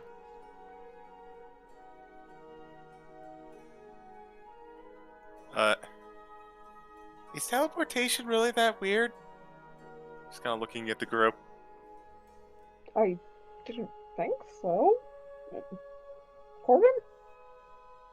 You're talking to someone who teleports on the regular. This is normal for me. Above game, you guys kind of gotta realize where you are right now. Yeah, we're kind of spoiled. Yes. That's I'm aware. That's like going to like the boonies and being like, yo, let's just hop into Audi real quick. Man, just arriving at the downtrodden area, it's like, oh, they must be hiding all of their Rolls Royces in their garages. Yeah, absolutely. So you guys make your way back, and eventually, you guys actually get back way quicker than you got here. You all sort of on the way back begin to wonder if Flea might have given you the runaround a bit. But eventually, you make it back to the cable car station. Where there is, compared before where it was like a big old station with a bunch of, with a like big space and bunch of like counters, there is one man in like a wooden booth. Just kind of sitting there waiting. And there is a long line of people. Wow. This is way different than when we came up top. Yeah, a lot of people trying to get up into Raven's Crest. Not a lot of people trying to get down here from there. This is about average, though. Should be just a little bit. Just hop in line. We'll get there eventually. Can I make a perception check as we're kind of getting in line? Yeah, what are you looking for? I'm looking for any gangs that might be approaching us. Okay, yeah. Roll perception check.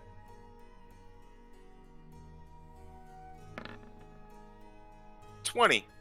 Off to the side, you see a small pack of gnolls who seem to kind of like be eyeing the station itself, but more or less just kind of keeping an eye on things, not really making any movements. You don't seem to see any growlers or anything yet. You assume that these gnolls might be part of the jackals, as they seem to be staying sort of together away from everyone else. Well,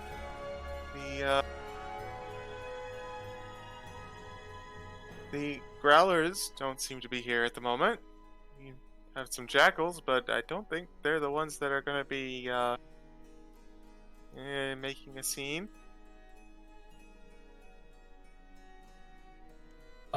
Above game.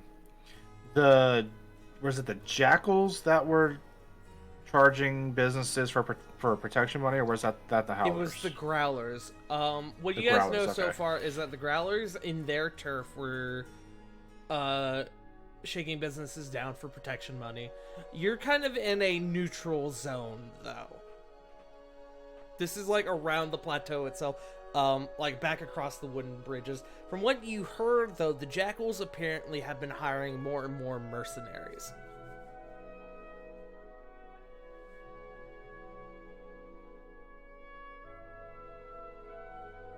As you guys have sort of stand there in line for a few minutes, it starts filing down a little bit.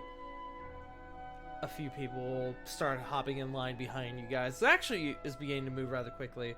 Flit, you, after about 10 minutes of waiting in line, you kind of look down the way you came, and you can see that group of hobgoblins kind of like coming out and like looking around. Their big guy like taking the lead, looking mad, big old like fucking bruise like on his cheek. He's just like, fucking find them. I think we might have company. Just whispering.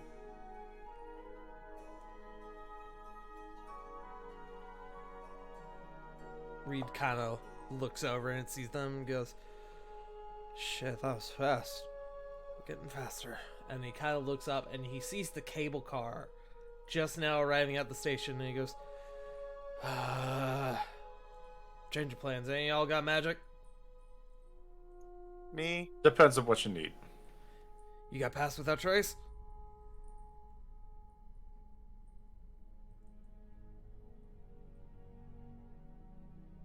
Yes, I do have that prepared today. Alright, follow my lead. So as we are, Go ahead. well, as we are leaving, I'd like to use Major Image to create 2 sets of our group. One near the booth, and then actually no, not near the booth because that's where the car is, right? The booth is a little bit away from the car. So one near the booth with Reed's. It looks like that Reed's talking to him, and then another near the entrance. Okay. Reed hops out of line and starts heading for the car. And he goes, whenever you're ready. Was that at me? Yes. Okay. Yeah. I will go ahead and cast Pass Without a Trace. Alright. You cast Pass Without Trace, and he, in the small flux of people beginning to file their way in and out of the cable car, he sort of just slinks his way in. The conductor doesn't seem to notice.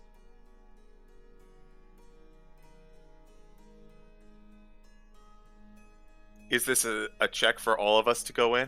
Yes, this is where you guys all gotta make stealth checks. This one's sound or sight based? Both?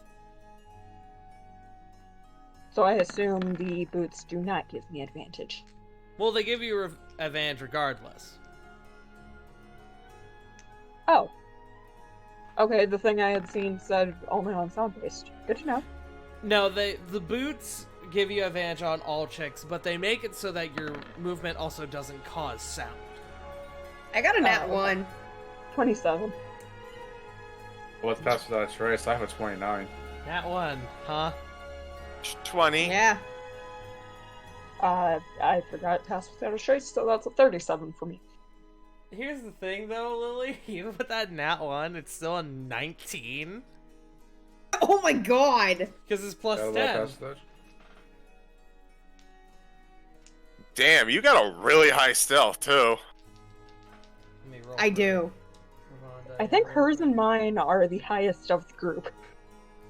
Yeah, I'd say that. Diana gets it no problem. Ravon might be in a bit of trouble. We're gonna see what the conductor rolls. Nope. With that abysmally poor check, even with the nat 1. The nat 1, Lily, you get slipped through, but you end up like bumping a person into the conductor, and the conductor is like, hey, what's the big idea? They kind of look your way. They don't seem to notice you.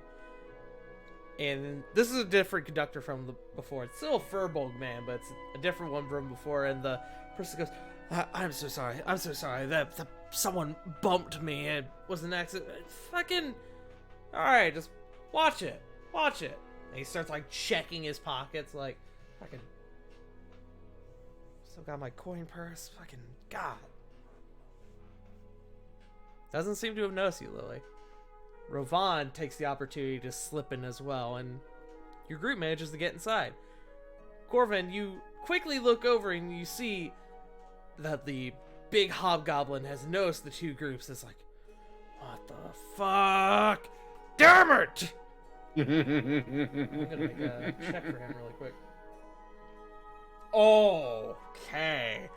He starts looking between the two, and then he looks at the cable car, and he locks eyes with you as it begins to lift and leave. You watch it go, fuck!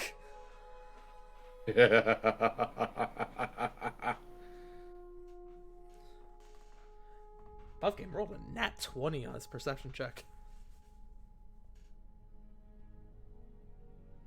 But the cable car starts to head back up into Ravenscrest.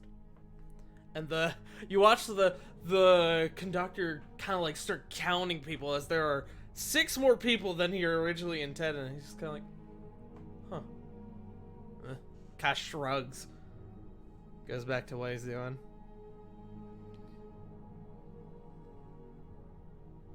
Eventually, you all kind of sit on down and you start making the long journey back up. And Reed goes, I'm gonna be real. That went off a bit better than I thought that would. Not the first time I've done this though, so.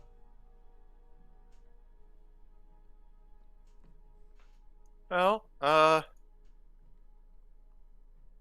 it's good that we kind of got out there at the very last second. He seemed really upset. Yeah, that was Krez.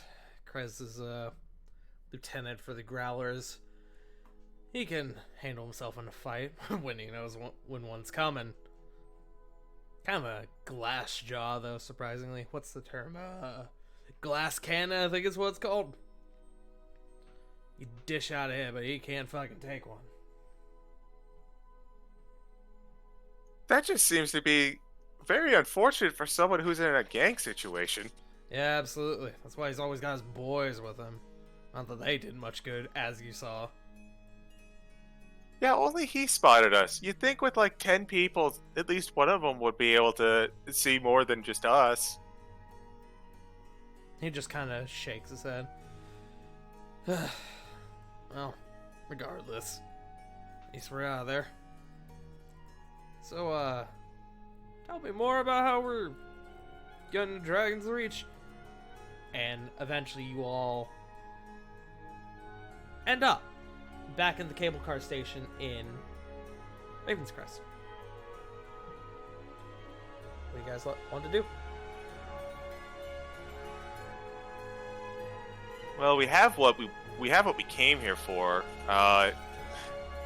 Does anyone want to like explore the city a little bit before heading on over to the Mage College? I do, but at the same time, I feel like that would be a little inconsiderate with a guest with us. That, and I would presume, even though we're out of the shadier parts, Lily would want to get out of there as soon as possible.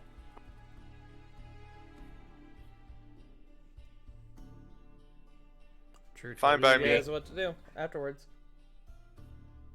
Yeah, I kind of agree. I kind of would rather just find Drew. Yeah, we got a lot of prep work to do, honestly. Alright. Do you guys shoot him a message, or do you want to just head over to the Mages College where he's at?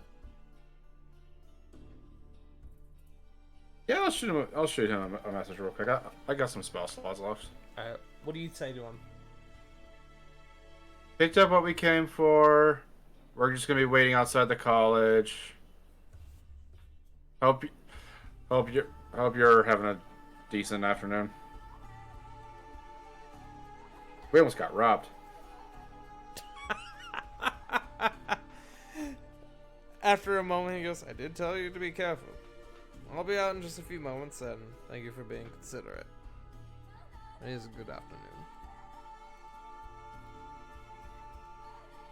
You guys kind of make your way over there, and you start waiting outside the Mage College, and it's a pretty large building, pretty large campus as well.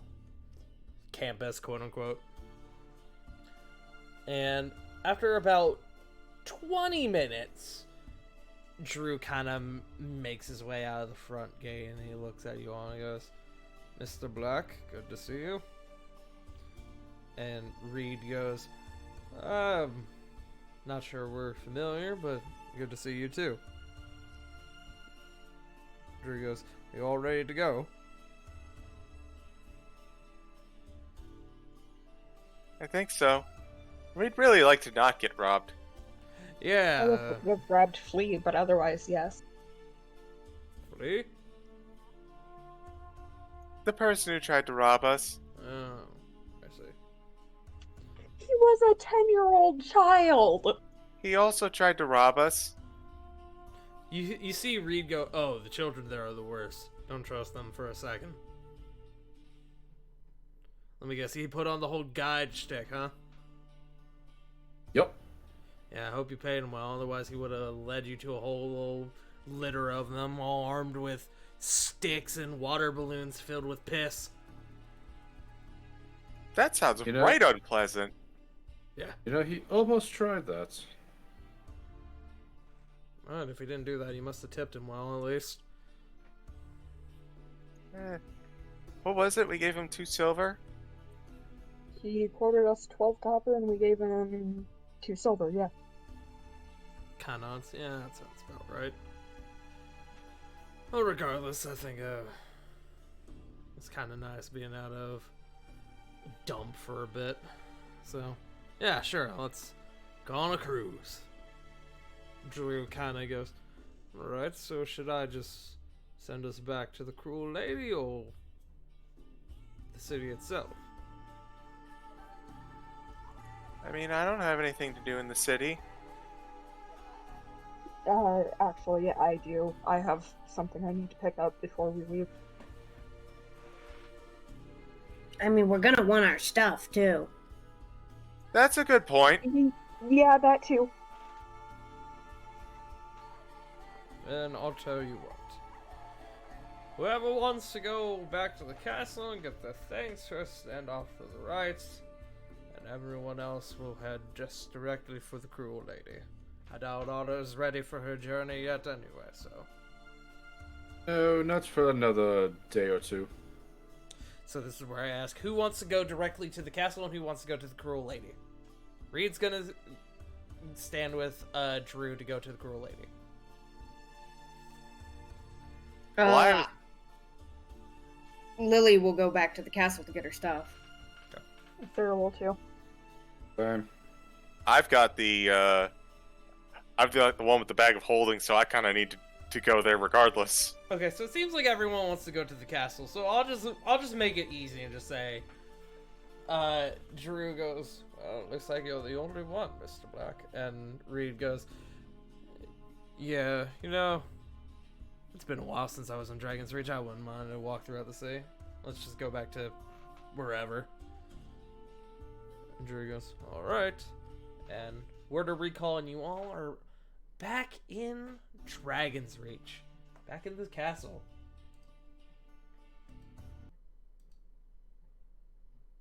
Let's see.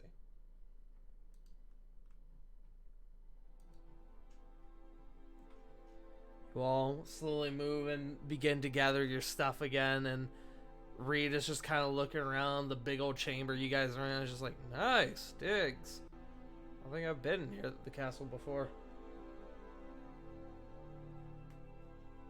It's really quite breathtaking. Yeah, I think. So, King Aragon lives here, huh? I mean, isn't that what a castle is? I'm not even being, like, coy or anything. I'm actually asking, is that the purpose of a castle? He looks at you for a second and goes, "Like, you're about to make me get existential, and I don't want that, neither do you, so let's just drop the subject entirely. Regardless, nice place he's got here. Maybe you'll get to see the big old Kingy King." He kind of reaches down into his Like he's got like one of those long like leather jackets and like the leather and cloth jackets, and he kind of pulls out a flask and he takes a sip from it, puts it back.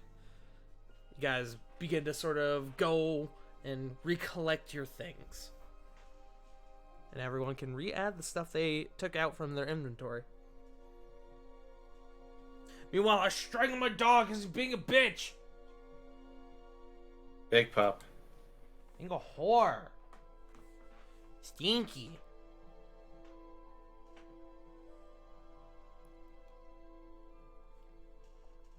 But you guys recollect your things, and Reed goes, well, guess I should head on down to the docks. Might need an escort, though, if one of you don't mind taking me. Or all of you. I don't know who's going down there. I mean, that's kind of where I'm staying at the moment. I'll take you. Oh, lovely. You part of the crew? In a way, yes. More like the captain's white friend. I'm also the bard of the ship. I have a job. Hey, man. I ain't judging. Good on you.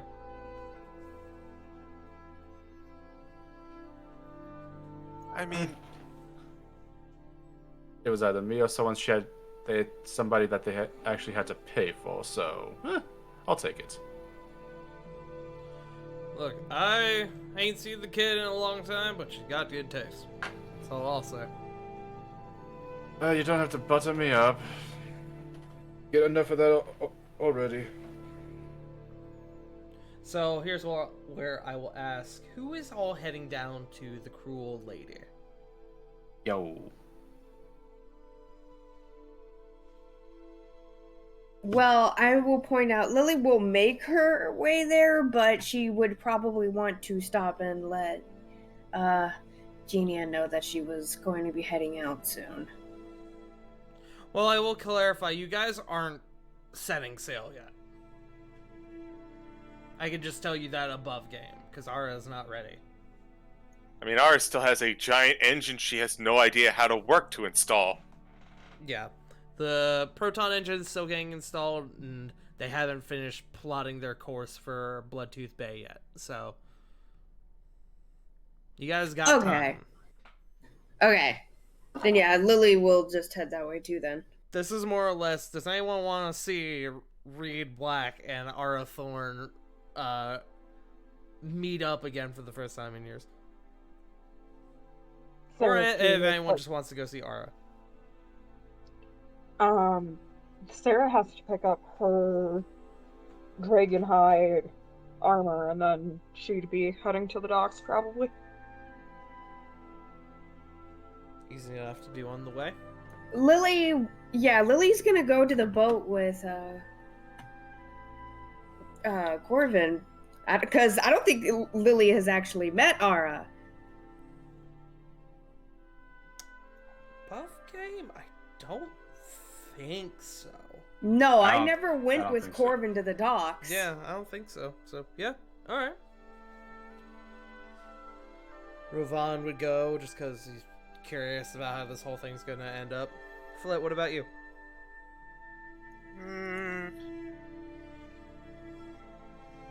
I think, yeah, I guess anything that Flit would want to do would be easily taken care of for the rest of the day, so she'll just go on just to see what's going on, be informed. As you guys are getting ready to leave, Diane goes, I'm actually gonna head over to the Echodea. I need to finish a few final preparations before we head out. Gonna have to make sure everything's set in stone before I go on a voyage like this, so I'll catch up with you guys later. Let me know when we plan to leave. Let me know what Ara says. I will beam the information to your brain. I appreciate it. I'll catch you guys later, though. And she sort of heads off in a different direction. Bye, Diana. Bye, Say hi to Nexus. Say hi to Nexus for me. I will.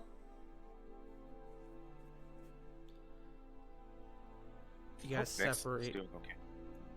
What was that? Just in the back of her head, Flit's like, I hope Nexus is okay. I haven't seen him in a while. He's been chilling at the Echo Day a lot with Diana. I believe it. He wants to become a cleric, like you said, so.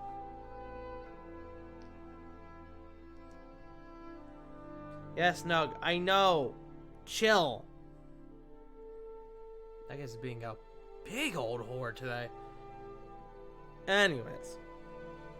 The rest of you head on down to the docks district. You stop by the smith that Sarah had commissioning the dragon hide for, and you grab that.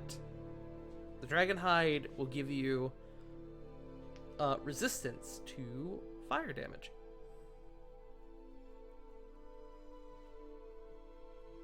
What, son of a bitch, I can't think of how to phrase what I'm trying to ask. Like, what kind of armor is it? Yeah, because I think it's studded leather I have gives me, what, a +2? You don't get a full suit of armor. You get what is essentially a extra layer that you can apply to your current armor. Oh, okay. Yeah. So it's essentially it's turbo armor over armor. It's just another, like, it's almost like a cloak in a way. It's just another layer that you can put on top of your armor that in this circumstance gives you resistance to fire damage. Okay.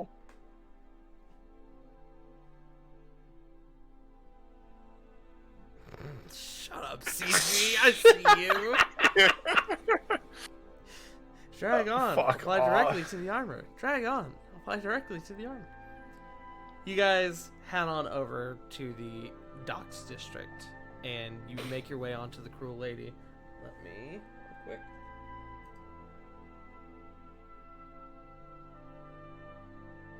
If I can find it. There it is.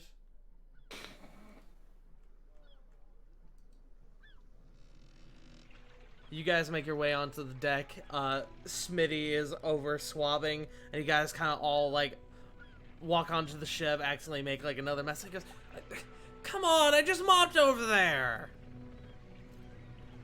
It's better scrub. As he's, like, kind of just walking into the bottom deck. Scrub better, scrub. As they get better scrub, but yeah. You guys head on down to the bottom deck where, again, Ara's down there with Hammer, with the big old proton engine, and Hammer, as you guys sort of enter, closes a lid and then kind of like lowers himself down to the ground. He comes over and he starts flipping a couple switches, pressing a couple buttons, and it seems to power up and begin to purr surprisingly quietly. I mean, don't get me wrong, it's still noise, but it's not as loud as you think it would be. Kind of turns the Aura and goes, "Alright, Captain, looks like it's so good. It's ready to go." Oh, good. Hopefully this thing won't, blow up the ship when we start moving or something. She kind of turns and sees the group of you enter. He goes, "Oh, hey. Good to see you." Hello. So, we brought somebody with us. Brought two Kind of just like- supplies from the looks of it. Kind of looking Oh, yes. over at Lily. Well, from, I guess, one captain to another. Alright, this is our newest friend, Lily. Lily, this is, Aura, my girlfriend. Captain of the Cruel Lady. Lily extends her hand. It's a pleasure to meet ya. She crouches down ever so slightly just to be able to reach down to your hand. She shakes it and goes, "Pleasure." I love your hair clip, by the way. Immediately she blushes. Like, you could tell her cheeks turn pink. Yeah. It was a present from my girlfriend. Aw, adorable. Well, it works. She has good taste. Sort of stands back up. So, she kind of looks over to Reed and goes, Reed Daredevil Black. It's been a while. Reed kind of steps forward. Hey, kid. Yeah, it's been a while. They sort of just kind of stare at each other for a few moments and Ara goes, so, you're gonna help us get to the Bloodtooth Bay, yeah? Reed kind of looks at her and goes, against my better judgment, I guess so. Ara says, kind of leans over to you, Corbin, and goes, how'd you get him to agree to that? Oh, you know me. I got away with words. And she kind of gives you a nod. She then walks up to Reed and she goes, alright, ground rules. Don't fuck with my crew. You and I are not friends. My dad killed himself because of you. So, you fuck with me or my crew, you're getting sent straight into the old briny deep, brother. Sorry. I lost my thought. That's just kind of where it went. You fuck with me or my crew, try to take charge, cross me. Well, Ma's gonna be the least of your worries. Reed kind of puts his hands up. You don't gotta worry about me. I know I've done wrong. Hopefully this is the start of, well, redemption, I guess. Yeah, you work on that. She sort of pushes her way past him. Alright, we got course to set. Kind of calling out to some of the other crew. Your group kind of begins to follow, and Reed goes, yeah, that's a good captain. Corbin's just kind of sitting there with a very wide, smug grin, like, I told you so. Just like her dad. Probably even Wait. better. I'm sorry. I think I missed it. You caused her dad to kill himself?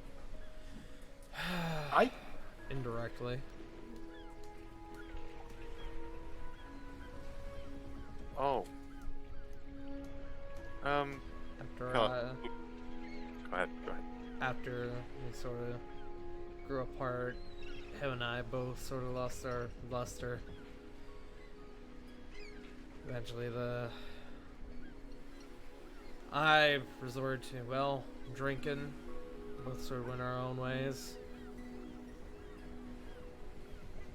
I eventually heard that one day he killed himself, and, well, I ended up in Greycott because of that. Just hid myself away from the rest of the world. I didn't know he was going to kill himself, but I'm sure he wouldn't have if I had been there. I don't blame her for blaming me for it.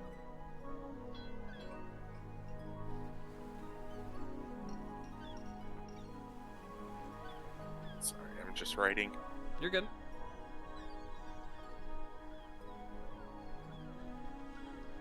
Hopefully this is my way of making things right.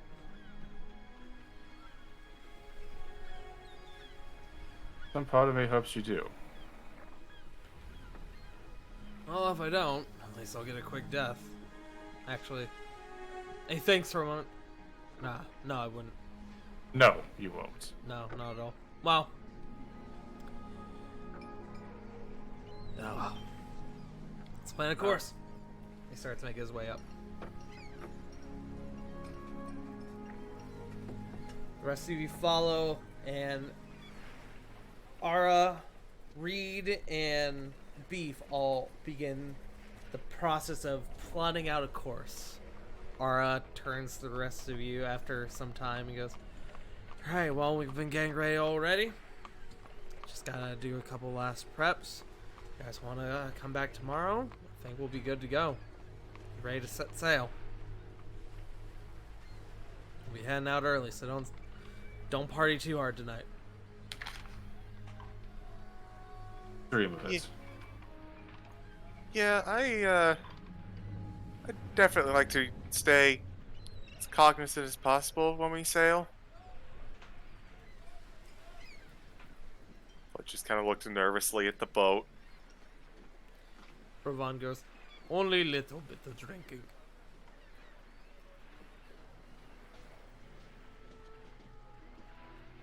Ravon, what is a little bit of drinking to you? Getting to wonder about myself. He doesn't say anything, he just kind of laughs. Reed kind of points at Ravon. I like that one. Why do you all like this spicy water? I don't get it. Because we don't like the water itself, we like what it does to you. I don't know. It's mostly a taste thing for me. For me personally. Man, that sounds like you probably pulls out his flask again. Yes, because I had something. I had something. You lost this. it. You lost it. Ah. You know what's the nice thing about teleportation? It's always 2 o'clock somewhere, and you could be there. Yep. Well, at least I don't have to. At least if I want to drown myself, I can just throw myself overboard. You and me too, Phil. Still disappointed in myself right now. I had something funny, but I lost it. It'll come back to you at like 3 in the morning, and you'll be like, "Shit!" It'll come back to me when I'm listening. Worst. It'll come back to me when I'm listening in on the fucking VOD. Is what it's gonna do. Yeah. Yeah. Sneak up on me. Ara kind of turns to you both and goes, "Both of you keep talking like this, and I'll throw you both overboard." Now I can just poof right back, right? Yeah, but it'd be funny. For a moment. Give Smitty something to actually be happy about. Let's make it use a good laugh every now and again.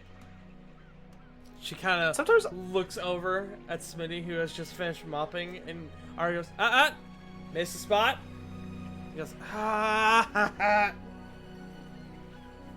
Also make sure Nog has cleaned his room. He just did. Did he mess it up again? I have no idea. You should check. You hear Nog off to the side go, Yeah. He kind of leans in. I didn't. Or, no, sorry, I did. Just pats him on the cheek. Well, it's gonna take it easy on him, but no. Boys gotta learn how to be humble. Remind me why you two were so hard on him? He came onto the ship thinking it was hot shit. I'm just teaching him a little bit of a lesson. And you know me, I love knocking somebody down a couple of pegs. He's the easiest target. Yeah, after I learned to stand up to your stuck-up ass. It's a learning curve. I still haven't forgiven him for tearing into my mail that one time. He's got the bruises to prove it. There's been a lot of bruising today. Isn't that technically fraud anyways? Is that technically what? Fraud anyways? No. One time I write an actual flowery letter, and he just reads it all there. I remember that. That was pretty funny. Regardless, I don't think I'm gonna need much help with you guys unless you want to help with final prep, but you guys got any business you want to do in the city? It's gonna be, I don't know. I gotta still see how well the new engine works, but works the way that your friend Nicholas said it would. I think our 2-week journey might get cut down in half. That would be welcomed, but I'm still a little nervous. Yeah. It's because- It's gonna be a It's- week round trip though, which is good. Sorry, I mean, Flip, what was that? No, I was just gonna say. I mean, if it's Nicholas, it's only like, you know, a 99% chance it's gonna work. He hasn't actually, like, had anything blow up except that one time when he was on the phone with you. You see Ara's eyes kind of go wide at this, at what you're saying. It's just like, 1%, huh? Mm-hmm. Well, there was that time he teleported us and he was like, "Hey, let me know where you end up." You know, And- you can stop there. I don't think I want to hear the rest. I'm going to pretend it works and not worry about that 1%. Sound good? Okay. Regardless, you guys got anything you want to do? It's gonna be about a week before you're back here, so I'd get to it now.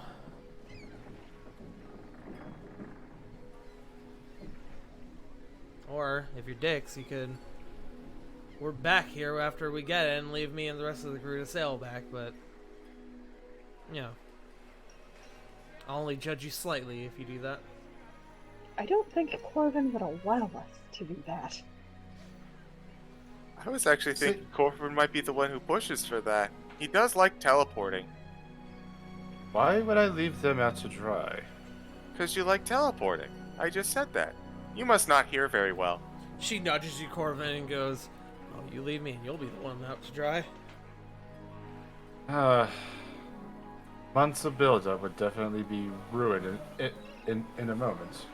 Oh, absolutely, she says with this coy smile. Sorry about that. My brother-in-law doesn't know how to shut off his speaker at night. It's all good. But she goes, "So, go on, do whatever you need. Big guy, Ravon, if you actually want to help move a couple of crates, that would actually be doing a big solid." And Ravon goes, "I can do this." She goes, "Appreciate it, big guy. The rest of you will be leaving probably at first light tomorrow morning, so be here early. Be ready to sail." Pack I have light. a question, actually. Sure, what's up? We're gonna be sailing with you for a week, right? Is there stuff that we should be doing while we're on the ship? Like what? I don't know. You got all these guys that do all these different jobs, and I was like, well, is this gonna be like the first time where we were just kind of traveling together, or is this gonna be like, we're all in this together, so you guys need to help out? Well, my crew would certainly appreciate the help. I wasn't gonna ask, but I'm sure some of them would definitely appreciate the extra hands. Flit will think for a second. You know, I think I'll probably stay on the ship as well, and see about learning something that I could maybe do to help out while we're sailing. Ara thanks for a moment and she goes, "You know, I think Doc actually may need some more med supplies if you want to check in with him." Oh, sure. Oh, med supplies. I should make sure my plants are okay. You got the time, so go do that. Yep. Probably get someone to check on them for you when we're gone. Yep. I would stick around to learn for a little bit, but I need to savor as much time on dry land as I can. Fair enough. I hope Schmitty's ready to clean up some vomit. Also, while some of the old crew know you, there's a few new guys that we got around here who you haven't met yet, so I would try and familiarize yourselves before we head out. Make things much easier when we're on the water. You already know Smitty. Sam kind of points over at Smitty, who's kind of still grumbling as he finally puts the mop away and goes over to check on Nog's room. And of course, we already know Corbin. Are you part of my crew? She says, kind of nudging you mockingly. I don't know. Am I a part of it, or am I just here for formalities? Well, I mean, I really haven't hired a replacement for Merrick yet, so up to you.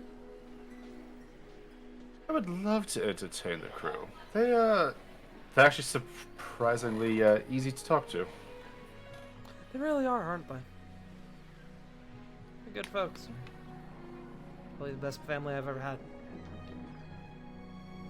Shame about... Real shame about McKinnon, though.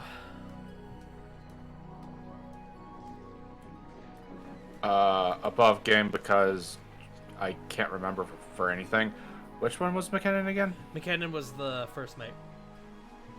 Oh, right. Yeah, it was a very hard loss. Hopefully this, hang on one moment.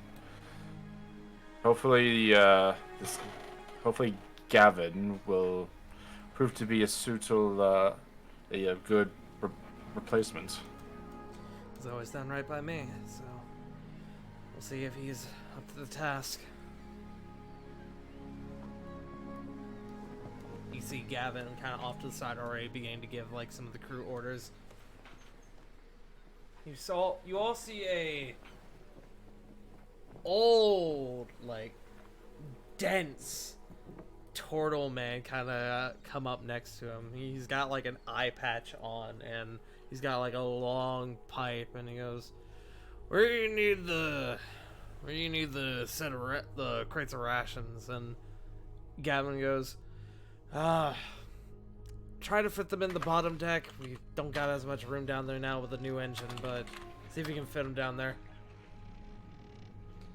He goes, alright, I'll see if I can fit it down. And you see him stroke this like very long like beard that comes down like almost to like his belly. It's very long and thin.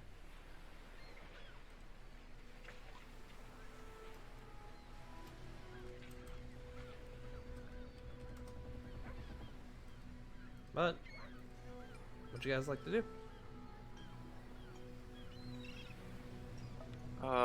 I would like to just real quick. I'd like to go back to the castle, make sure the plants are cared for, and that Rocky and Muggsy are taken care of, and then probably head back and see if I can pick up a few things on the ship to potentially help out later in the voyage. Okay. Cool. Sarah will have gone with Flit to spend time with Raven. Okay.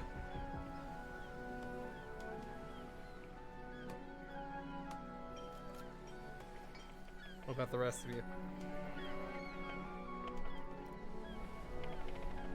Corbin, I know what you're doing. You're fucking hanging around. Oh yeah, I was gonna say he's just gonna post up near the front of the ship and just kind of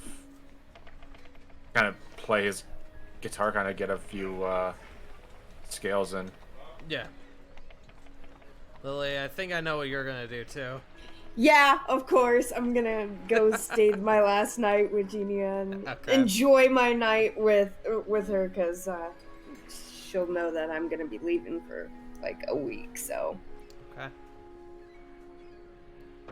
You all kind of go on your separate ways for the rest of the day.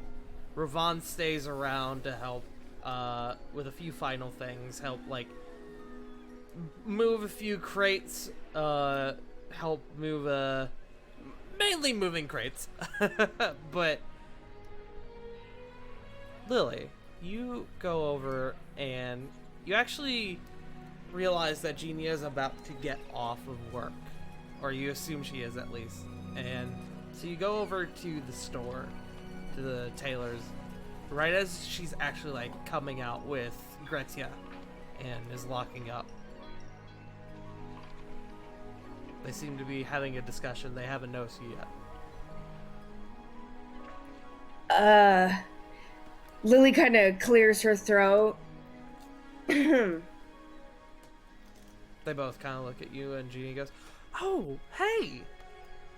How's your day? Do you do anything exciting today?" She gives you like a hug. She gives you a kiss. She blushes upon being kissed.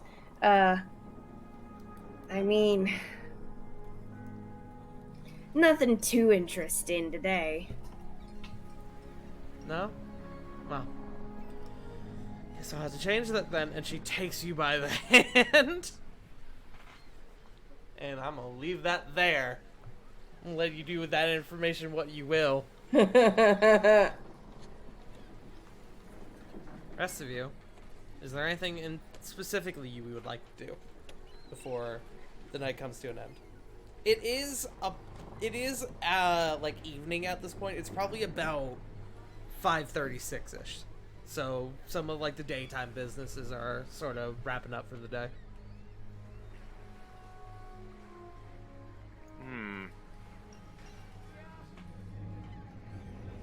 There's no chance I could go, like, shopping again, I guess, right? Did you have anything in specific in mind? Yes, the component I was looking for last time. Yeah, you could try to fish for that again. Go ahead and roll me an investigation check. Oh boy.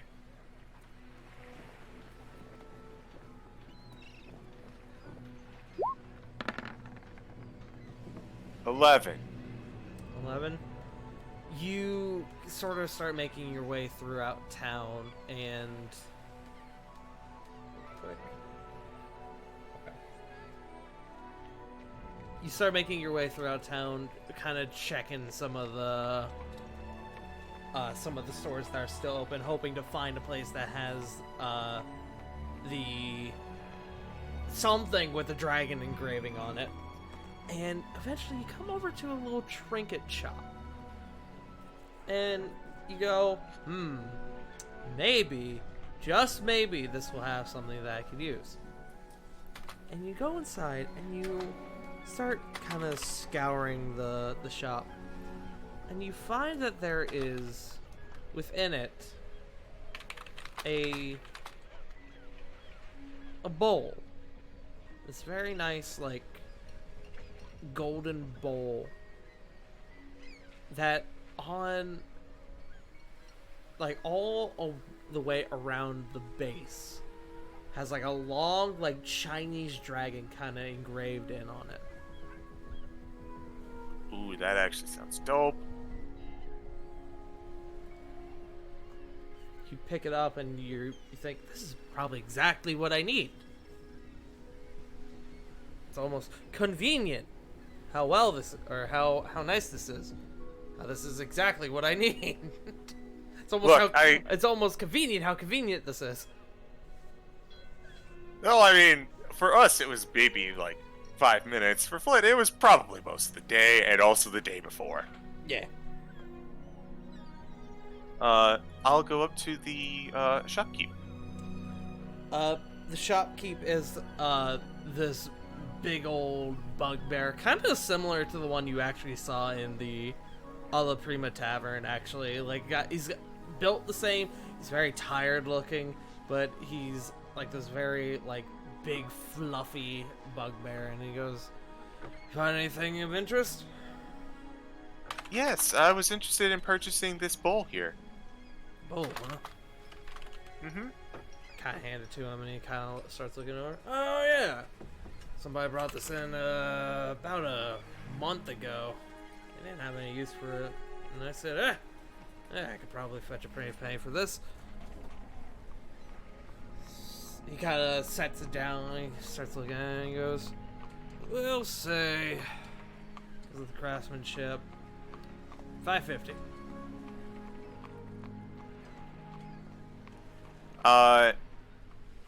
Flit will go, well, I don't know. I'm gonna be using this on some I'm gonna be using this for some stuff for the Van Heer Guard. She's gonna produce her badge. Let's see. Fine, I'll run you down a little bit. We'll say 500 flat. How's that sound?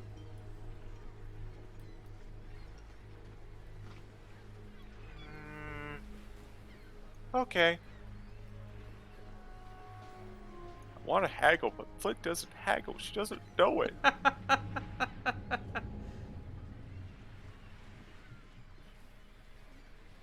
So You above, tell me, CG, if you pay less than 500 for a component that technically should cost 500 or more, does it really act as a component at that point?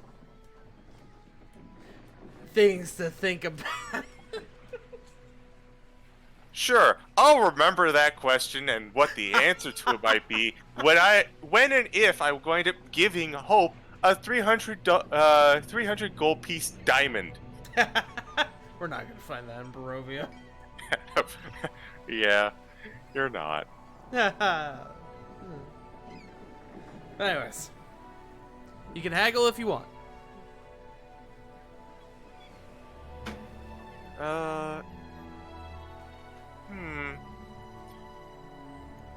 That's still a little pricey. I don't know. You think you could cut it down just a little bit more? Persuasion check. Go, my dumb, tongue-tied lizard friend.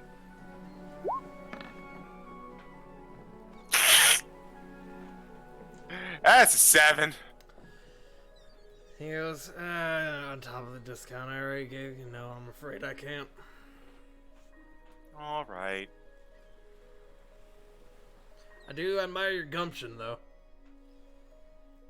Oh, really? Wait, what's gumption? We don't actually have to follow that out. And see. Yeah. Don't worry about it. So I'll go ahead and I'll pay that. Alright. You buy the bowl, and you now have the spell component you were looking for. Thank you. You know what's funny? I actually have a positive in intelligence. I totally don't play her that way. You have a positive intelligence and wisdom. Exactly. I should know these things. Is There's a there, Curse difference Curse my Okay. sheltered upbringing. Yeah, I was gonna say. is there anything else you would like to do, Flit, for the day?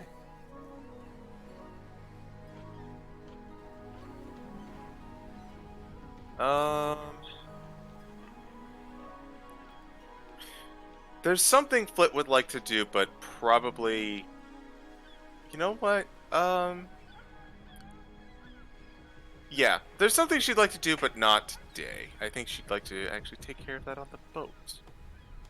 Okay. Then we'll hold it for now. Above game, I will tell you to write it down, as it will probably not happen until next week. That's fine. Anyone else have anything specific they would like to do with the rest of the day? Going once? Going twice? Okay.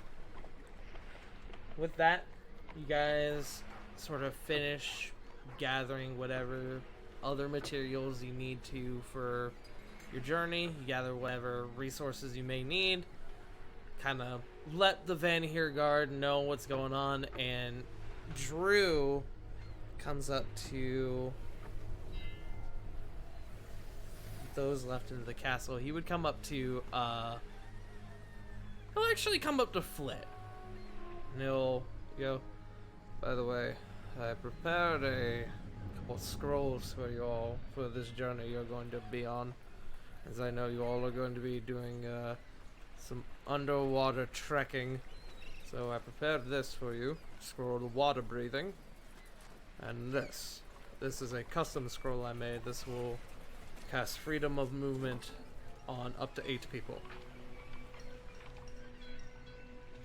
Oh, that is probably a good idea. I should probably prepare water breathing as well. Couldn't hurt. Nah. You know, you'd think for a spell that lets you target up to a big group of people, you'd think one casting would do, but then again, we've got an entire ship. So having the scroll is probably pretty smart. It's for emergencies, but I trust you'll make use of them. So go ahead and add a scroll of water breathing and a scroll of mass freedom of movement to your inventory.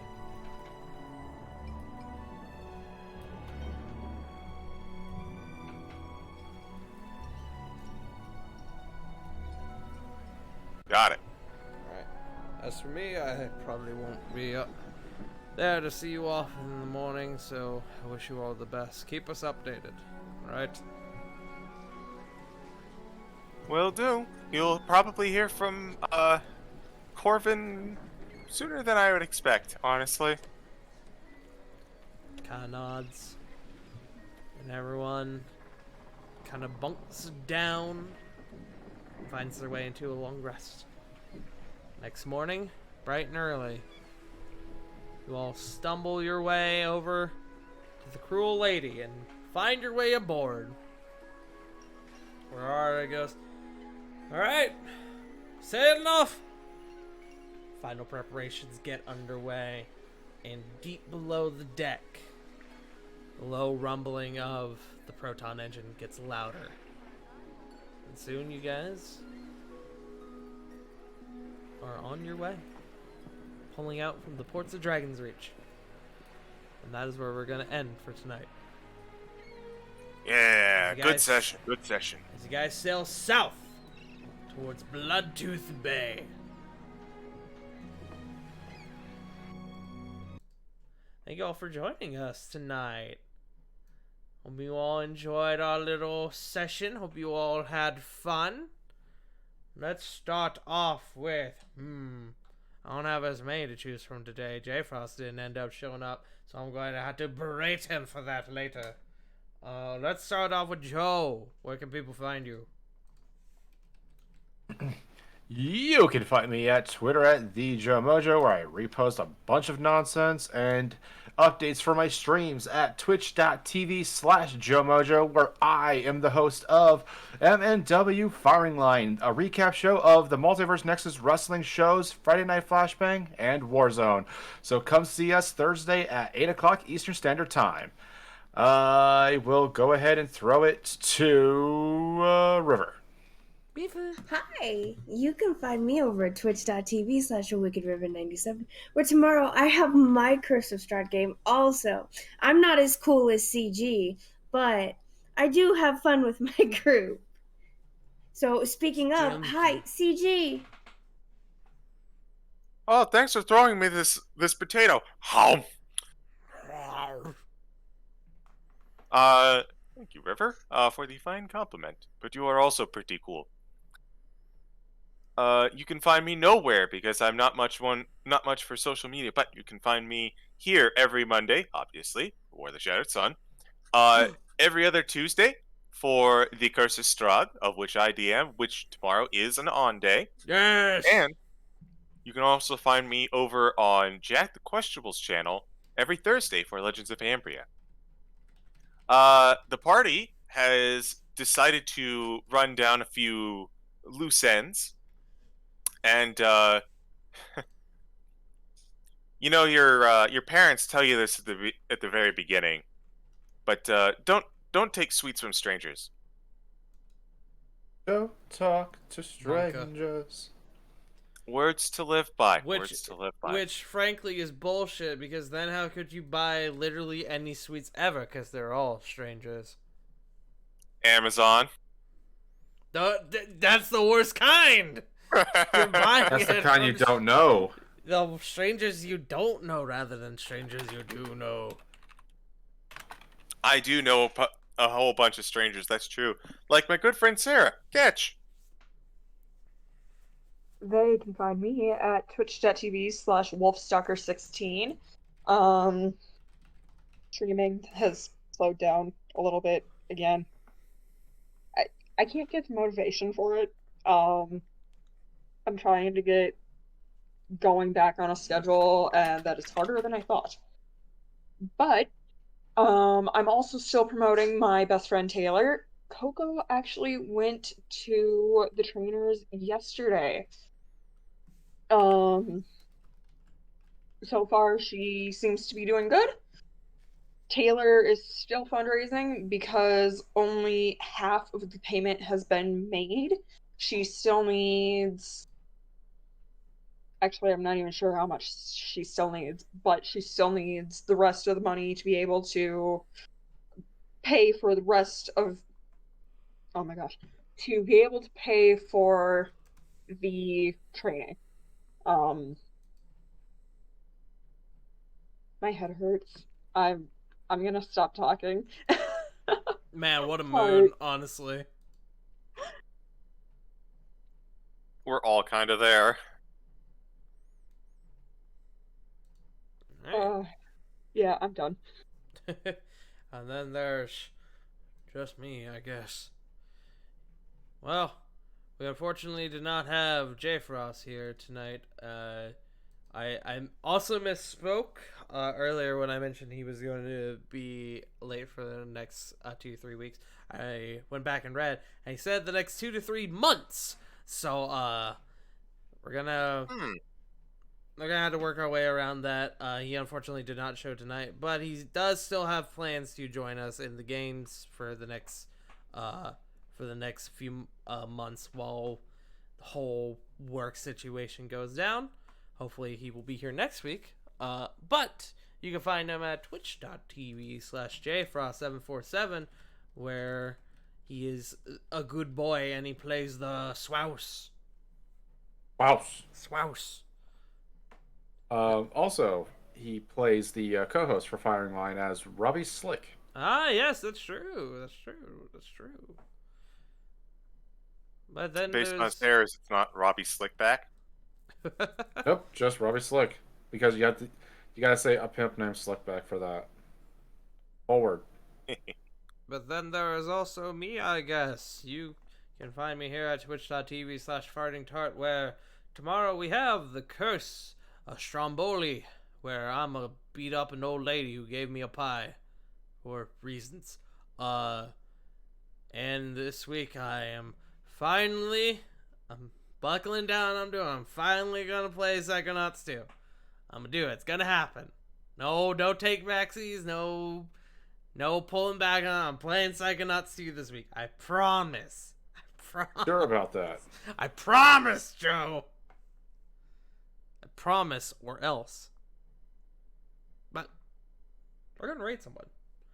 I say we go and raid the best boy, Brawl Kaiser. The goodest boy.